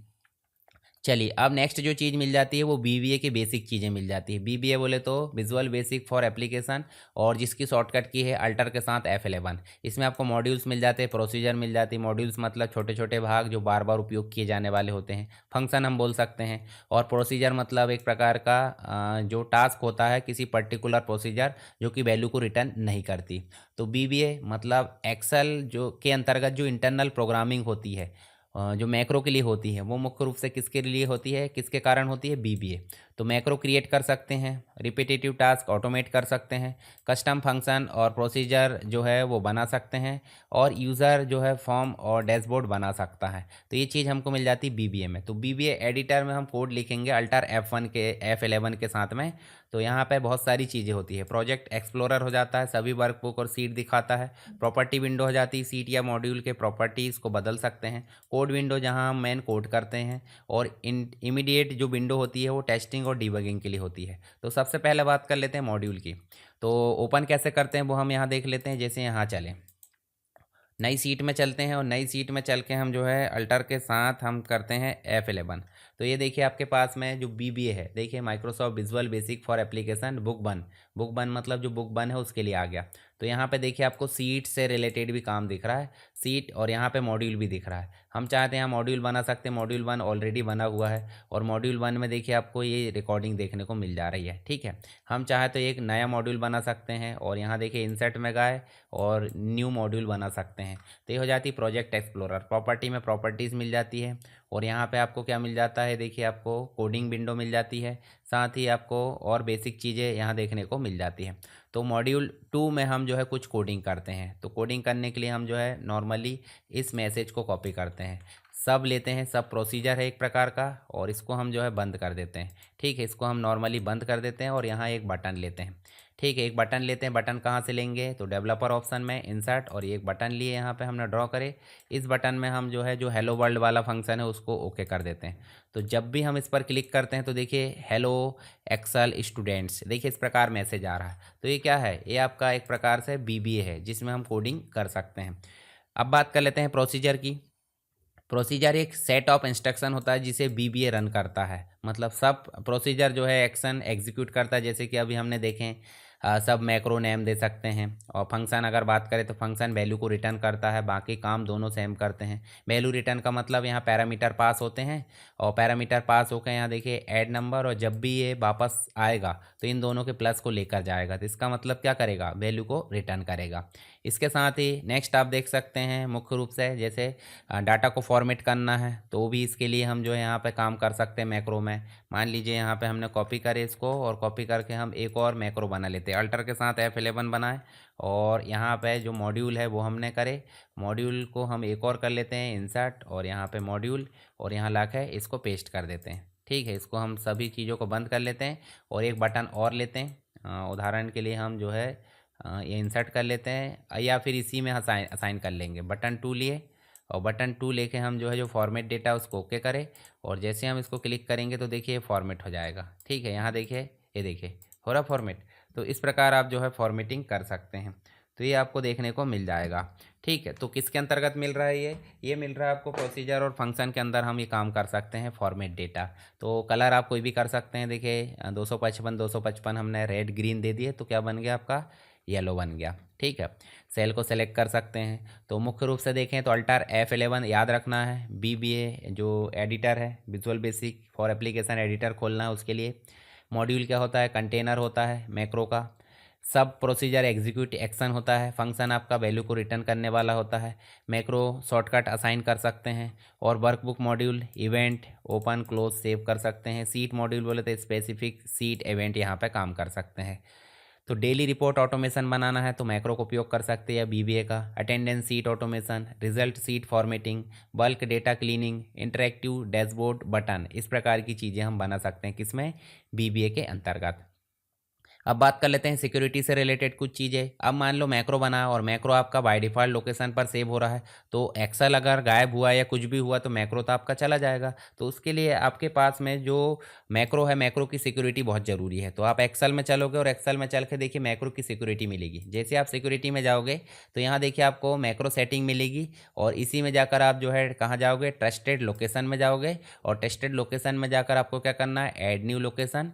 और ऐड न्यू लोकेशन में आपको अपनी खुद की लोकेशन जहां आप मैक्रो सेव करना चाहते हैं, मान लीजिए डॉक्यूमेंट में करना चाहते हैं या डाउनलोड में करना चाहते हैं, ऐसे सेलेक्ट करके आप क्या करोगे, ओके। और ओके करके देखिए यहाँ पे आपको देखने को मिल जाएगा नया लोकेशन, और नए लोकेशन पे ही आपका क्या होगा, मैक्रो सेव होगा अब नेक्स्ट टाइम से। तो ये चीज़ आपको देखने को मिल जाती है मैक्रो की सिक्योरिटी। ठीक है, मतलब जो आपका मैक्रो है वो सुरक्षित रहेगा। बाद में माइक्रो मैलिशियस कोड रन कर सकते हैं, वायरस और मालवेयर स्प्रेड कर सकते हैं कोई भी, डेटा करप्शन और अनऑथराइज एक्सेस रोकने के लिए, टेस्टेड यूज़र और वर्कबुक के लिए एक्सेप्शन बनाने में मदद करता है। तो सिंपल, आपको कहाँ जाना, सेव फोल्डर में, मतलब मैक्रो रिकॉर्डिंग सेव होना चाहिए। पर्सनल फोल्डर आप बना सकते हैं या नेटवर्क में जो फोल्डर है वो ऐड कर सकते हैं। तो कहाँ से ऐड करते हैं ये देखिए, फाइल ऑप्शन से भी कर सकते हैं, ट्रस्ट सेंटर से। ट्रस्ट सेंटर सेटिंग में जाओगे तो ट्रस्टेड लोकेशन आपको देखने को मिल जाएगी, जिसमें ऐड न्यू लोकेशन करके आप फोल्डर को सेलेक्ट कर सकते हैं। उसके अलावा इसमें दो चार ऑप्शन और मिल जाते हैं, जैसे disable all macro without notification, मतलब कई मैक्रो रन नहीं करेगा, मतलब कोई मैक्रो रन नहीं करेगा इसके कारण सेफ, लेकिन सभी ऑटोमेशन स्टॉप हो जाएंगे। Disable all macro with notification prompt आएगा, यूज़र डिसाइड करेगा इनेबल और disable. Disable all macro except digitally sign macro, मतलब टेस्टेड सर्टिफिकेट वाले मैक्रो ही रन करेंगे, ठीक है, मीडियम सिक्योरिटी। और enable all macro not recommended, ये कभी भी रिकमेंड नहीं होता, सभी मैक्रो रन होंगे, अनसेफ है, वायरस रिस्क यहाँ देखने को मिल जाती है। तो इनेबल डिसेबल मैक्रो मतलब open macro file, security warning, yellow बार, और ये इस प्रकार से हम देखिए अभी भी हमने देखे थे। यहाँ जाकर हम सिक्योरिटी में चलेंगे तो यहाँ देखिए आपको disable BBA macro with notification, notification के साथ में ये रन होना चाहिए, विदाउट नोटिफिकेशन ये गलत है। डिजिटली साइन में सेफ वाले होते हैं और इनेबल में खतरा हो सकता है, देखिए लिखा हुआ नॉट रिकमेंडेड, ठीक है, ये आप ध्यान में रख सकते हैं। चलिए आगे देखें, हम चलते हैं जो ट्रस्टेड सिक्योरिटी उसके बाद में। तो मुख्य रूप से आपको चीज़ें क्या मिल जाती है, एडवांस फॉर्मेटिंग मिल जाती है। तो एडवांस फॉर्मेटिंग में आपको कंडीशनल फॉर्मेटिंग मिलती है। तो मुख्य रूप से कंडीशनल फॉर्मेटिंग एक ऐसा पावरफुल टूल है या फीचर है जिसके कारण डेटा के जो है उसके अनुसार सेल और रो को हम ऑटोमेटिकली हाईलाइट कर सकते हैं। तो कंडीशनल फॉर्मेटिंग क्या करती है, तो यहाँ हम देखें मुख्य रूप से अगर देखें तो हम इस सेल को या इस सीट को कॉपी कर लेते हैं और कॉपी करके हमारी नई सीट में लेकर आते हैं। यहाँ लाकर हम सीधे इसको लाकर फॉर्मेट करके ये पेस्ट कर देते हैं, सिंपल। और इनको हम ऑटो फिट कर लेते हैं। ऑटो फिट मतलब फॉर्मेट में जाओगे, ऑटो फिट करोगे, ये हो जाएगा। हम इसको जो है मुख्य रूप से इसको हेडर बना लेंगे, कोई दिक्कत नहीं। हम यहाँ चाह रहे हैं कि जो स्टेटस है फेल पास, तो फेल वाले आपके अलग कलर में हो जाए और पास वाले अलग कलर में एक ही बार में। तो कंडीशनल फॉर्मेटिंग में जाएंगे और यहाँ पे आप देखिए न्यू रूल बना सकते हैं या हाईलाइट कर सकते हैं। तो हाईलाइट वाले में आपको ग्रेटर देन मिल जाएगा, लेस देन मिल जाएगा, बिटवीन मिल जाएगा, इक्वल टू। तो यहाँ greater than, less than, between तो नंबर के लिए हो गए, इक्वल टू नंबर और टेक्स्ट दोनों के लिए हो गए। टेक्स्ट दैट कंटेंट में ओनली टेक्स्ट के लिए हो गया, डेट में डेट के लिए हो जाएगा, डुप्लीकेट वैल्यू में डुप्लीकेट के लिए। तो यहाँ पे हम चलते हैं कहाँ पे, इक्वल टू में, और इक्वल टू में लिख देते हैं हम क्या कि भाई पास के लिए कलर हो जाए क्या, पास के लिए देखिए यहाँ पे आप कलर दे सकते हैं, येलो दे सकते हैं, ग्रीन दे सकते हैं, लाइट रेड दे सकते हैं, पर हम ऐसा नहीं, हम कस्टम फॉर्मेट में जाएँ और फिल में जाएँ, फिल में जाकर हम कर देते हैं ग्रीन। और इसके फ़ॉन्ट का कलर हम कर देते हैं, फ़ॉन्ट का कलर हम कर देते हैं वाइट। तो ओके करेंगे और यहाँ ओके करेंगे, देखिए सभी जो है ग्रीन में हो चुके हैं। पर जो फेल वाले हैं उनको भी तो करना है, फेल वालों को रेड कर देंगे, ठीक है। तो कंडीशनल फॉर्मेटिंग में जाना, हाईलाइट में, इक्वल टू में जाना है। आप इसी फार्मूला को और दूसरे तरीके से भी लगा सकते हैं। न्यू रूल में जाकर आप क्या कर सकते हैं, format all cell based on their value, value के हिसाब से करना है। तो आप देखिए यहाँ पे लोएस्ट वैल्यू हाईएस्ट वैल्यू के हिसाब से कर सकते हैं। सेल दैट कंटेंट में आप जो है इक्वल टू कर सकते हैं, इक्वल टू मतलब फेल को भी टारगेट करना है तो उसको कर सकते हैं। ये देखिए टॉप बॉटम रैंक के हिसाब से भी कर सकते हैं। उसके बाद only value cell that above और बिलो एवरेज, मतलब एक एवरेजन कर सकते हैं, औसतन। यूनिक और डुप्लीकेट वैल्यू देखने को मिल जाती है, फार्मूला के बेस्ड मिल जाते हैं। तो हम यहाँ सेल दैट कंटेंट में जाएंगे और उसके बाद हम इक्वल टू लिखेंगे यहाँ पे, इक्वल टू, और यहाँ पे हम कर देते हैं क्या कि भाई ये फेल, और फेल कैसा हो जाए, फॉर्मेट में जाओ, फॉर्मेट में जाके हम फिल कर देते हैं और फिल में जाकर हम इसको कर देते हैं रेड, और कलर क्या कर देते हैं, कलर हम कर देते हैं वाइट, और ओके कर देते हैं। तो यहाँ देखिए जितने भी फेल है वो सब हो गए आपके रेड। मान लीजिए हम जो वैल्यू है उनको भी अगर फॉर्मेट करना चाहें तो उसको भी हम फॉर्मेट कर सकते हैं। तो ये देखिए हाईलाइट कर सकते हैं ग्रेटर देन में, या बॉटम में हाईलाइट कर सकते हैं, ठीक है। ये देखिए टॉप बॉटम रूल है और हाईलाइट रूल भी दिख रहा है, डेटा बार से भी दिख रही है। डेटा बार में आप जाओगे तो डेटा बार के हिसाब से भी कर सकते हैं। जैसे देखिए जो सबसे ज़्यादा हाई है वो सबसे ज़्यादा ग्रीन हो जाएगा, धीरे धीरे जाकर जो है वाइट हो जाएगा। या फिर ऐसे भी कर सकते हैं आप, रेड वाला कर सकते हैं, देखिए ये धीरे धीरे नीचे आएगा तो खतरा लगेगा यहाँ पे, तो ये आप कर सकते हैं। येलो मतलब वार्निंग हो जाएगा, ये देखिए इस प्रकार से। मार्क्स में भी आप इसी प्रकार की फॉर्मेटिंग कर सकते हैं। देखिए नेक्स्ट चलोगे यहाँ पे, तो इसमें भी मार्क्स में भी आप जो है क्या कर सकते हो, आइकॉन वगैरह का सेट भी लगा सकते हैं। देखिए आइकॉन वगैरह का सेट भी आप यहाँ पे लगा सकते हैं। या फिर देखिए टावर जो रहता है आपका कवरेज वाला एरिया, स्टार लगा सकते हैं। देखिए स्टार लगा सकते हैं यहाँ पे। तो ये आपकी कस्टम बोले तो कंडीशनल फॉर्मेटिंग हो जाएगी, जिसको आप अपने हिसाब से हाईलाइट कॉम्प्लेक्स रूल यहाँ पे लगा सकते हैं। तो डेटा को विजुअल रूप से समझने में आसान हो जाता है, हाई और लो वैल्यू क्विकली आइडेंटिफाई कर लेती है। अलर्ट और एरर हाईलाइट भी कर सकते हैं जो हमने आइकॉन दिए। रो कॉलम लेवल एनालिसिस कर सकते हैं। तो यहाँ पे हम फार्मूला भी लगा सकते हैं कि भाई मार्क्स अगर छोटे हैं 40 से तो हाईलाइट हो जाए। तो ये देखिए आपका रवि और सीता ये दो हाईलाइट हो जाएंगे यहाँ पे। ये कस्टम फॉर्मेटिंग में देखने को मिल जाता है, जो कि आपका किस में मिल जाती है, कंडीशनल फॉर्मेटिंग के न्यू रूल, और यहाँ पे मिल जाती है फार्मूला के हिसाब से। तो ये फार्मूला आप लगा दोगे सेलेक्टेड सेल में, तो जो रेंज है वो इससे छोटी वाली को क्या कर देगा, हाईलाइट कर देगा। इसके अलावा नेक्स्ट आप देखोगे टॉप बॉटम रूल हमने देखें, टॉप बॉटम रूल के हिसाब से। साथ ही नेक्स्ट आपको टॉपिक मिल जाता है custom number formatting. Custom number formatting क्या होती है, जैसे कि फ़ोन नंबर है, करेंसी, इनको हम क्या चाहते हैं, अपने हिसाब से डिस्प्ले कराना चाहते हैं। तो ये एक एडवांस फीचर है जो कि क्या करता है, डेटा को रीडेबल बनाता है, डेटा को प्रोफेशनल बनाता है, डेटा को यूज़र फ्रेंडली बनाता है। तो ये हो जाता है कस्टम नंबर फॉर्मेटिंग। तो कस्टम नंबर फॉर्मेटिंग कहाँ मिलती है, मुख्य रूप से ये नंबर डेटा टाइप के अंतर्गत आपको देखने को मिल जाता है। तो उसमें आपको सारी चीज़ें मिल जाती है। तो हम कैसे करते हैं इसमें, देखिए कस्टम नंबर में जो सिंटैक्स होता है वो उसमें 4 भाग होते हैं। एग्जाम में पूछा भी जाता है 4 भाग होते हैं। चारों भाग कैसे डिवाइड होते हैं, सबसे पहले होता है पॉजिटिव नंबर, फिर दूसरे नंबर पे हो जाता है नेगेटिव नंबर, तीसरे नंबर पे हो जाता है जीरो, और चौथे नंबर पे हो जाता है टेक्स्ट। याद रखना पॉजिटिव, नेगेटिव, जीरो और टेक्स्ट। ठीक है, तो पॉजिटिव, नेगेटिव, जीरो और टेक्स्ट, इस प्रकार की चीज़ें हमको देखने को मिल जाती है। तो 4 भाग होते हैं कस्टम नंबर फॉर्मेटिंग में, आपको याद रखना है पॉजिटिव, नेगेटिव, जीरो और टेक्स्ट है। चलिए आगे देखें, जैसे मान लीजिए मोबाइल नंबर ऐसे टाइप होकर आते कभी कभी आपने देखा होगा। तो हम सिंपल जो कस्टम नंबर है उसमें क्या करने वाले हैं, जैसे आप यहाँ चलोगे, हम चाहते हैं जैसे उदाहरण के लिए हम यहाँ मोबाइल नंबर लिखना चाहते हैं। देखिए इसमें हम मोबाइल नंबर लिखना चाहते हैं यहाँ पे, और मोबाइल नंबर लिखे इतनी जगह में हम चाहते हैं कि नंबर हमारे कैसे आए जो हम चाहते हैं। तो आपको जाना, देखिए ये जो नंबर वाला दिया है, नंबर वाले में जाना है, ये डायलॉग बॉक्स लॉन्चर में जाना है, और आपको जाना कस्टम में। कस्टम में जाके यहाँ जो जनरल लिखा है इसको आप अपने हिसाब से, ये देखिए मैंने नॉर्मली यहाँ लाकर पेस्ट कर दिया, double triple zero dash triple zero dash 4 time zero, ऐसे आप ओके कर दो। अब यहाँ मान लीजिए मैं ऐसे टाइप करता हूँ नंबर, तो देखिए जो नंबर मैंने टाइप किया एंटर करूँगा, देखिए उस फॉर्मेट में बदल जाएगा। देखिए इस प्रकार से, ये देखिए बदल जा रहा है। तो ये ऑटोमेटिक बदल रहा है, इसका मतलब क्या है, हमने नंबर को कस्टम फॉर्मेटिंग में बदल दिए हैं। तो राइट क्लिक, मतलब आपका जो सेल है, सेल पर भी राइट क्लिक कर सकते हैं। जैसे इस पर राइट क्लिक करोगे, देखिए फॉर्मेट सेल में आ रहा है, और फॉर्मेट सेल में आपको कस्टम नंबर में भी आप काम कर सकते हैं, और नहीं तो आप यहाँ से भी जा सकते हैं, देखिए इस प्रकार से। या फिर इस कॉम्बो बॉक्स के अंदर भी मोर नंबर के अंतर्गत आप जा सकते हैं। इसके अलावा आप जो है क्या कर सकते हो, जो करेंसी है, करेंसी को भी आप ऐसे कर सकते हो, जैसे रुपीज़ साइन पहले ही आ जाए और बाद में देखिए 3 के बाद जीरो लग जाए, मतलब जो कॉमा लग जाए, और उसके बाद देखिए डेसिमल पॉइंट भी आ जाए। तो उसके लिए आपको लगाना क्या, रुपीज़ वाला सिंबल, फिर आपको हैश लगाना, फिर ट्रिपल हैश लगाना, इस प्रकार की चीज़ें मिल जाएगी। तो हम इसको, ये वाली चीज़ को सीधे अभी कॉपी कर लेते हैं, और यहाँ लिखते हैं हम क्या, रुपीज़, मतलब, या फिर हम लिख देते हैं यहाँ पे अमाउंट। ठीक है, अमाउंट लिख देते हैं, और अमाउंट वाले कॉलम में हमारा कंप्लीट अमाउंट कैसा हो जाना चाहिए, जैसा हम चाह रहा है। तो या तो राइट क्लिक कर लो, या इस पर क्लिक करके कस्टम में जाओ, और यहाँ पे ले जाकर आप पेस्ट कर दो इस चीज़ को। हम लिखेंगे यहाँ पे, मान लीजिए ये देखिए 80 बोले तो यहाँ पे इकाई, दहाई, सैकड़ा, हज़ार, 10,000, लाख, 8 लाख लिख दिए। तो देखिए ऑटोमेटिक उस हिसाब से ये फॉर्मेट हो गया है जो हमने दिए थे। मान लीजिए हम 5,000 लिखते, देखिए 5,000 उसके हिसाब से। अगर मान लीजिए हम 6,000 लिखते हैं, 10,000 लिखते हैं, 80,000 लिखते हैं, तो उसके हिसाब से देखिए ऑटोमेटिक फॉर्मेट हो जा रहा है। तो ये भी एक प्रकार की करेंसी फॉर्मेटिंग देखने को मिल जाएगी।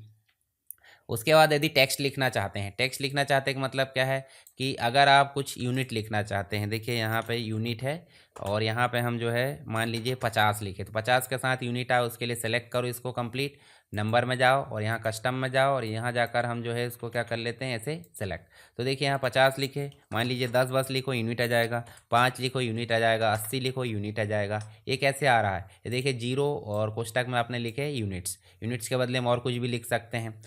नेगेटिव वैल्यू में जो है कलर रेड हो जाना चाहिए, तो उसके लिए देखिए यहाँ पे जीरो और कॉलन लगा के रेड दे दिए, -0, तो यहाँ पे माइनस बोले तो माइनस हो जाए तब।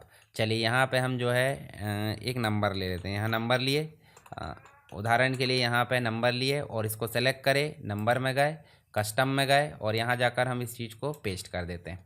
ठीक है, जब भी प्लस लिखा जाएगा तो कोई दिक्कत नहीं, माइनस लिखा जाएगा देखिए यहाँ पे रेड हो जाएगा, पर हम इसमें चाहते हैं कि जो प्लस है वो ग्रीन में हो जाए, तो उसके लिए हम ग्रीन भी कर सकते हैं, तो रेड के बदले में क्या लिखा है, ग्रीन लिखा जाएगा।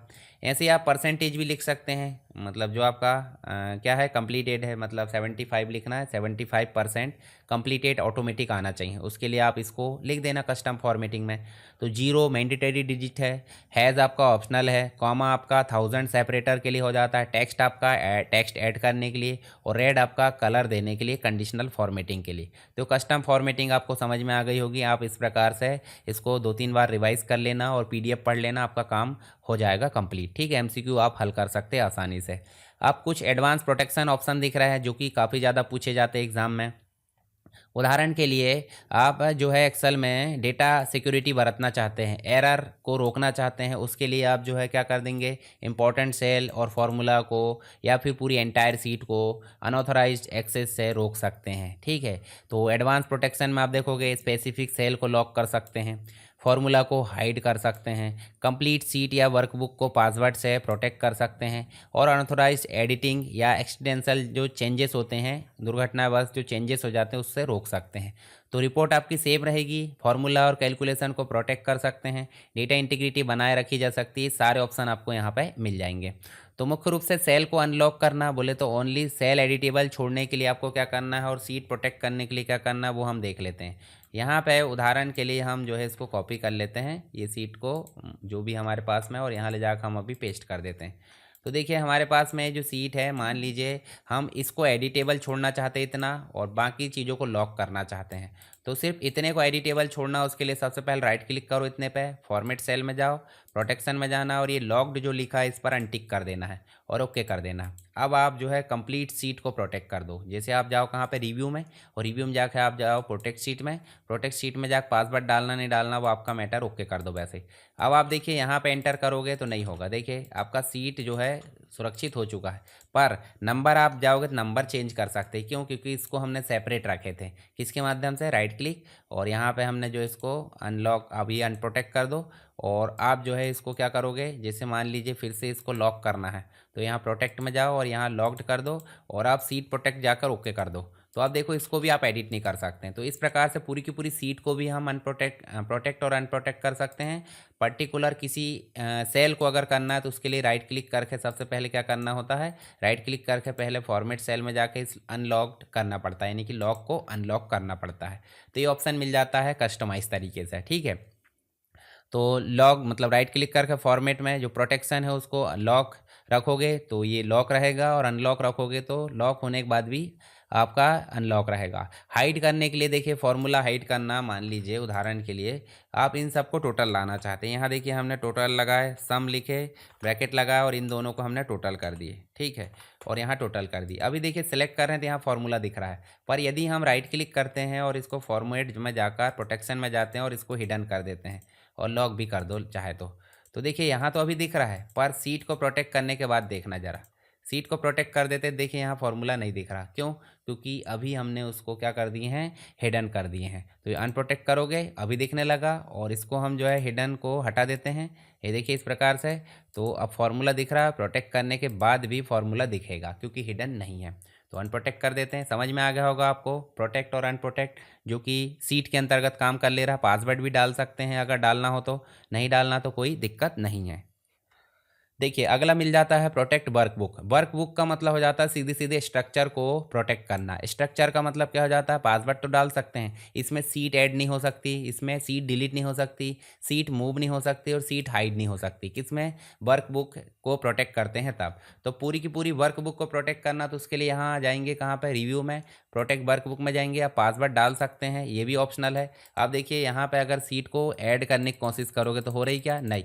सीट को डिलीट करने की कोशिश करोगे तो नहीं होगी। ऐसे राइट क्लिक करके मूव करो या कुछ भी करो, देखिए कोई भी सीट में चले जाओ, आप काम नहीं होगा। कब तक काम नहीं होगा, जब तक कि आप इस प्रोटेक्ट वर्कबुक को अनचेक नहीं करते, यानी कि अनप्रोटेक्ट नहीं करते। अब अनप्रोटेक्ट कर दिए तो देखिए सब काम होने लगा। तो ये भी एक प्रकार से क्या है, आपका वर्कबुक के स्ट्रक्चर को सेफ रखने के लिए ये काम किया जाता है, ठीक है।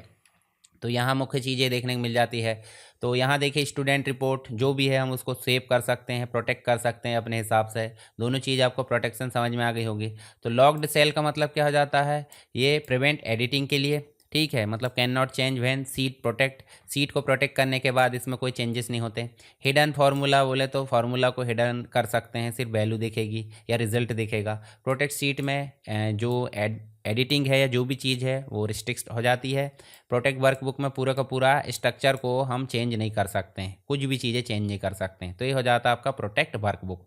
चलिए फॉर्म कंट्रोल, फॉर्म कंट्रोल पढ़ लेते हैं, हमने पहले भी देखे हैं इसके बारे में। जैसे फॉर्म कंट्रोल का मतलब हो जाता है मुख्य रूप से आपकी जो वर्कबुक है उसमें हम जो यूज़र से इनपुट लेने के लिए इनका उपयोग कर लेते हैं। जैसे चेक बॉक्स की बात करें तो check box yes no multiple option के लिए उपयोग किया जाता है। Option button single choice selection के लिए उपयोग किया जाता है। Combo box multiple drop down list के लिए उपयोग किया जाता है। इसके अलावा जो टास्क वगैरह उनके लिए हम यहाँ पे उपयोग कर सकते हैं सारी चीज़ें। कॉम्बो बॉक्स है या फिर जो बटन तो हमने ऑलरेडी उपयोग करके देखे लिए हैं। अब बात कर लेते हैं थोड़ा सा किसकी, एक्सटर्नल डेटा एंड कोलैबोरेशन की। तो एक्सटर्नल डेटा का मतलब क्या हो जाता है, हमारे एक्सेल की सीट को हम कहीं और ले जाकर रख सकते हैं और उसमें ऑटोमेटिक अपडेट या फिर लिंक के माध्यम से अपडेट कर सकते हैं। तो लिंकिंग और एम्बेडिंग यहाँ पे मिल जाता है, dynamic link between Excel and MS Word PowerPoint. उदाहरण के लिए हम एक्सेल में चलते हैं और एक्सेल में चल के हम इसको कॉपी कर लेते हैं। ये कॉपी करें हमने, कॉपी करें और कहाँ जाना है, एमएस वर्ड में। एमएस वर्ड में गए और यहाँ लाकर देखिए एमएस वर्ड में जाकर आपको पेस्ट में जाना है, पेस्ट स्पेशल में जाना है। दो प्रकार की चीज़ मिल जाती है। यहाँ देखिए एक्सेल का जो ऑब्जेक्ट है उसको क्लिक करें और यहाँ देखिए आपको पेस्ट करोगे डायरेक्ट तो क्या मिल जाएगा, एम्बेडिंग, और पेस्ट लिंक करोगे तो ये मिल जाएगी लिंकिंग। तो हम पहले लिंकिंग कर देते हैं। जैसे हमने लिंकिंग करे तो लिंकिंग करोगे तो यहाँ देखिए आपको ऑटोमेटिक जो है यहाँ कुछ भी चीज़ें चेंज होती है। तो कोई भी चीज़ें चेंज होती है, मान लीजिए हम कर देते हैं 98%, तो 98% कर देते हैं और यहाँ देखिए आपको ऑटोमेटिक 98% देखने को मिल जाता होगा। तो ऑटोमेटिक अपडेट किस में मिल रहा है, लिंकिंग में। परंतु यही चीज़ हम फिर से कॉपी करते हैं और कॉपी करके हम कहाँ चलते हैं, फिर से इसी में चलते हैं और यहाँ चल के हम पेस्ट स्पेशल में चलते हैं और ये पेस्ट करके एक्सेल ऑब्जेक्ट कर देते हैं। तो ये आप देखोगे इसमें जगह ज़्यादा लगती है। जो दूसरा वाला ऑप्शन है इसको बोल देते हैं एम्बेडिंग। इस पर आपको देखिए क्लिक करोगे तो यहीं पे एडिटिंग मिल जाती है। देखिए एमएस वर्ड में ही एडिटिंग मिल जाती है और ऑटो अपडेट नहीं मिलता। तो ये ध्यान रखना है। एक तो हो गया आपका कौन सा, एक हो गया आपका लिंकिंग जिसके माध्यम से ऑटो अपडेट मिलता है। एम्बेडिंग जिसको हम पेस्ट ऐसा ऑब्जेक्ट के माध्यम से कर रहे हैं तो वो हो जाता है आपका एम्बेडिंग। मतलब सिंपल बात करें तो आपको जो है लिंकिंग के माध्यम से डेटा को अगर पेस्ट करते हैं तो ओरिजिनल एक्सेल फाइल चेंज होने पर इसमें ऑटोमेटिक अपडेट हो जाएगा लिंकिंग में। एम्बेडिंग में ऑटोमेटिक अपडेट नहीं होता, याद रखना, ठीक है। ये पेस्ट के माध्यम से होता है और ये पेस्ट ऐसे लिंक के माध्यम से किया जाता है, कनेक्ट होता है ऑलरेडी, है ना। तो linking Excel data file to Word और पावर पॉइंट में इस प्रकार पेस्ट लिंक के माध्यम से करें तो ऑटो अपडेट, और पेस्ट ऐसा नॉर्मल स्पेशल जो मतलब नॉर्मल पेस्ट स्पेशल करे तो क्या हो जाएगा, ऑब्जेक्ट के रूप में आ जाएगा और परंतु ऑटो अपडेट नहीं होगा। तो दोनों में आप अंतर पढ़ सकते हैं। लिंकिंग का जो साइज़ होता है वो स्मॉलर होता है, ऑटो अपडेट होता है।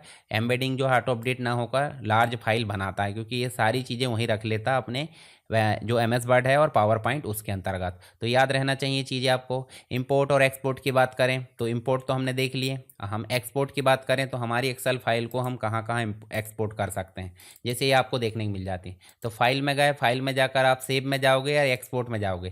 तो एक्सपोर्ट में आप क्या क्या कर सकते हैं भाई, पीडीएफ बना सकते हैं, एक्सपीएस फाइल, या टाइप चेंज कर सकते हैं। टाइप चेंज में देखोगे तो एक्सेल के ही अन्य वर्जन बोले तो binary file, macro file, open document, spreadsheet या ओडीएस जो होता है, टेम्पलेट बना सकते हैं पुराने वर्जन के साथ कंपैटिबल बनाना उसके लिए, या फिर टेक्स्ट जो कॉमा डेलिमिटेड जो है उसके माध्यम से CSV फाइल बना सकते हैं, या अदर फॉर्मेट में भी हम चेंज कर सकते हैं। जैसे सेव एस अनदर में जाओगे तो आपको मिल जाएगा एक डायलॉग बॉक्स, और डायलॉग बॉक्स में जाकर आप क्या कर सकते हैं, अपने हिसाब से फाइल के जो टाइप है उसको चेंज कर सकते हैं। कैसे?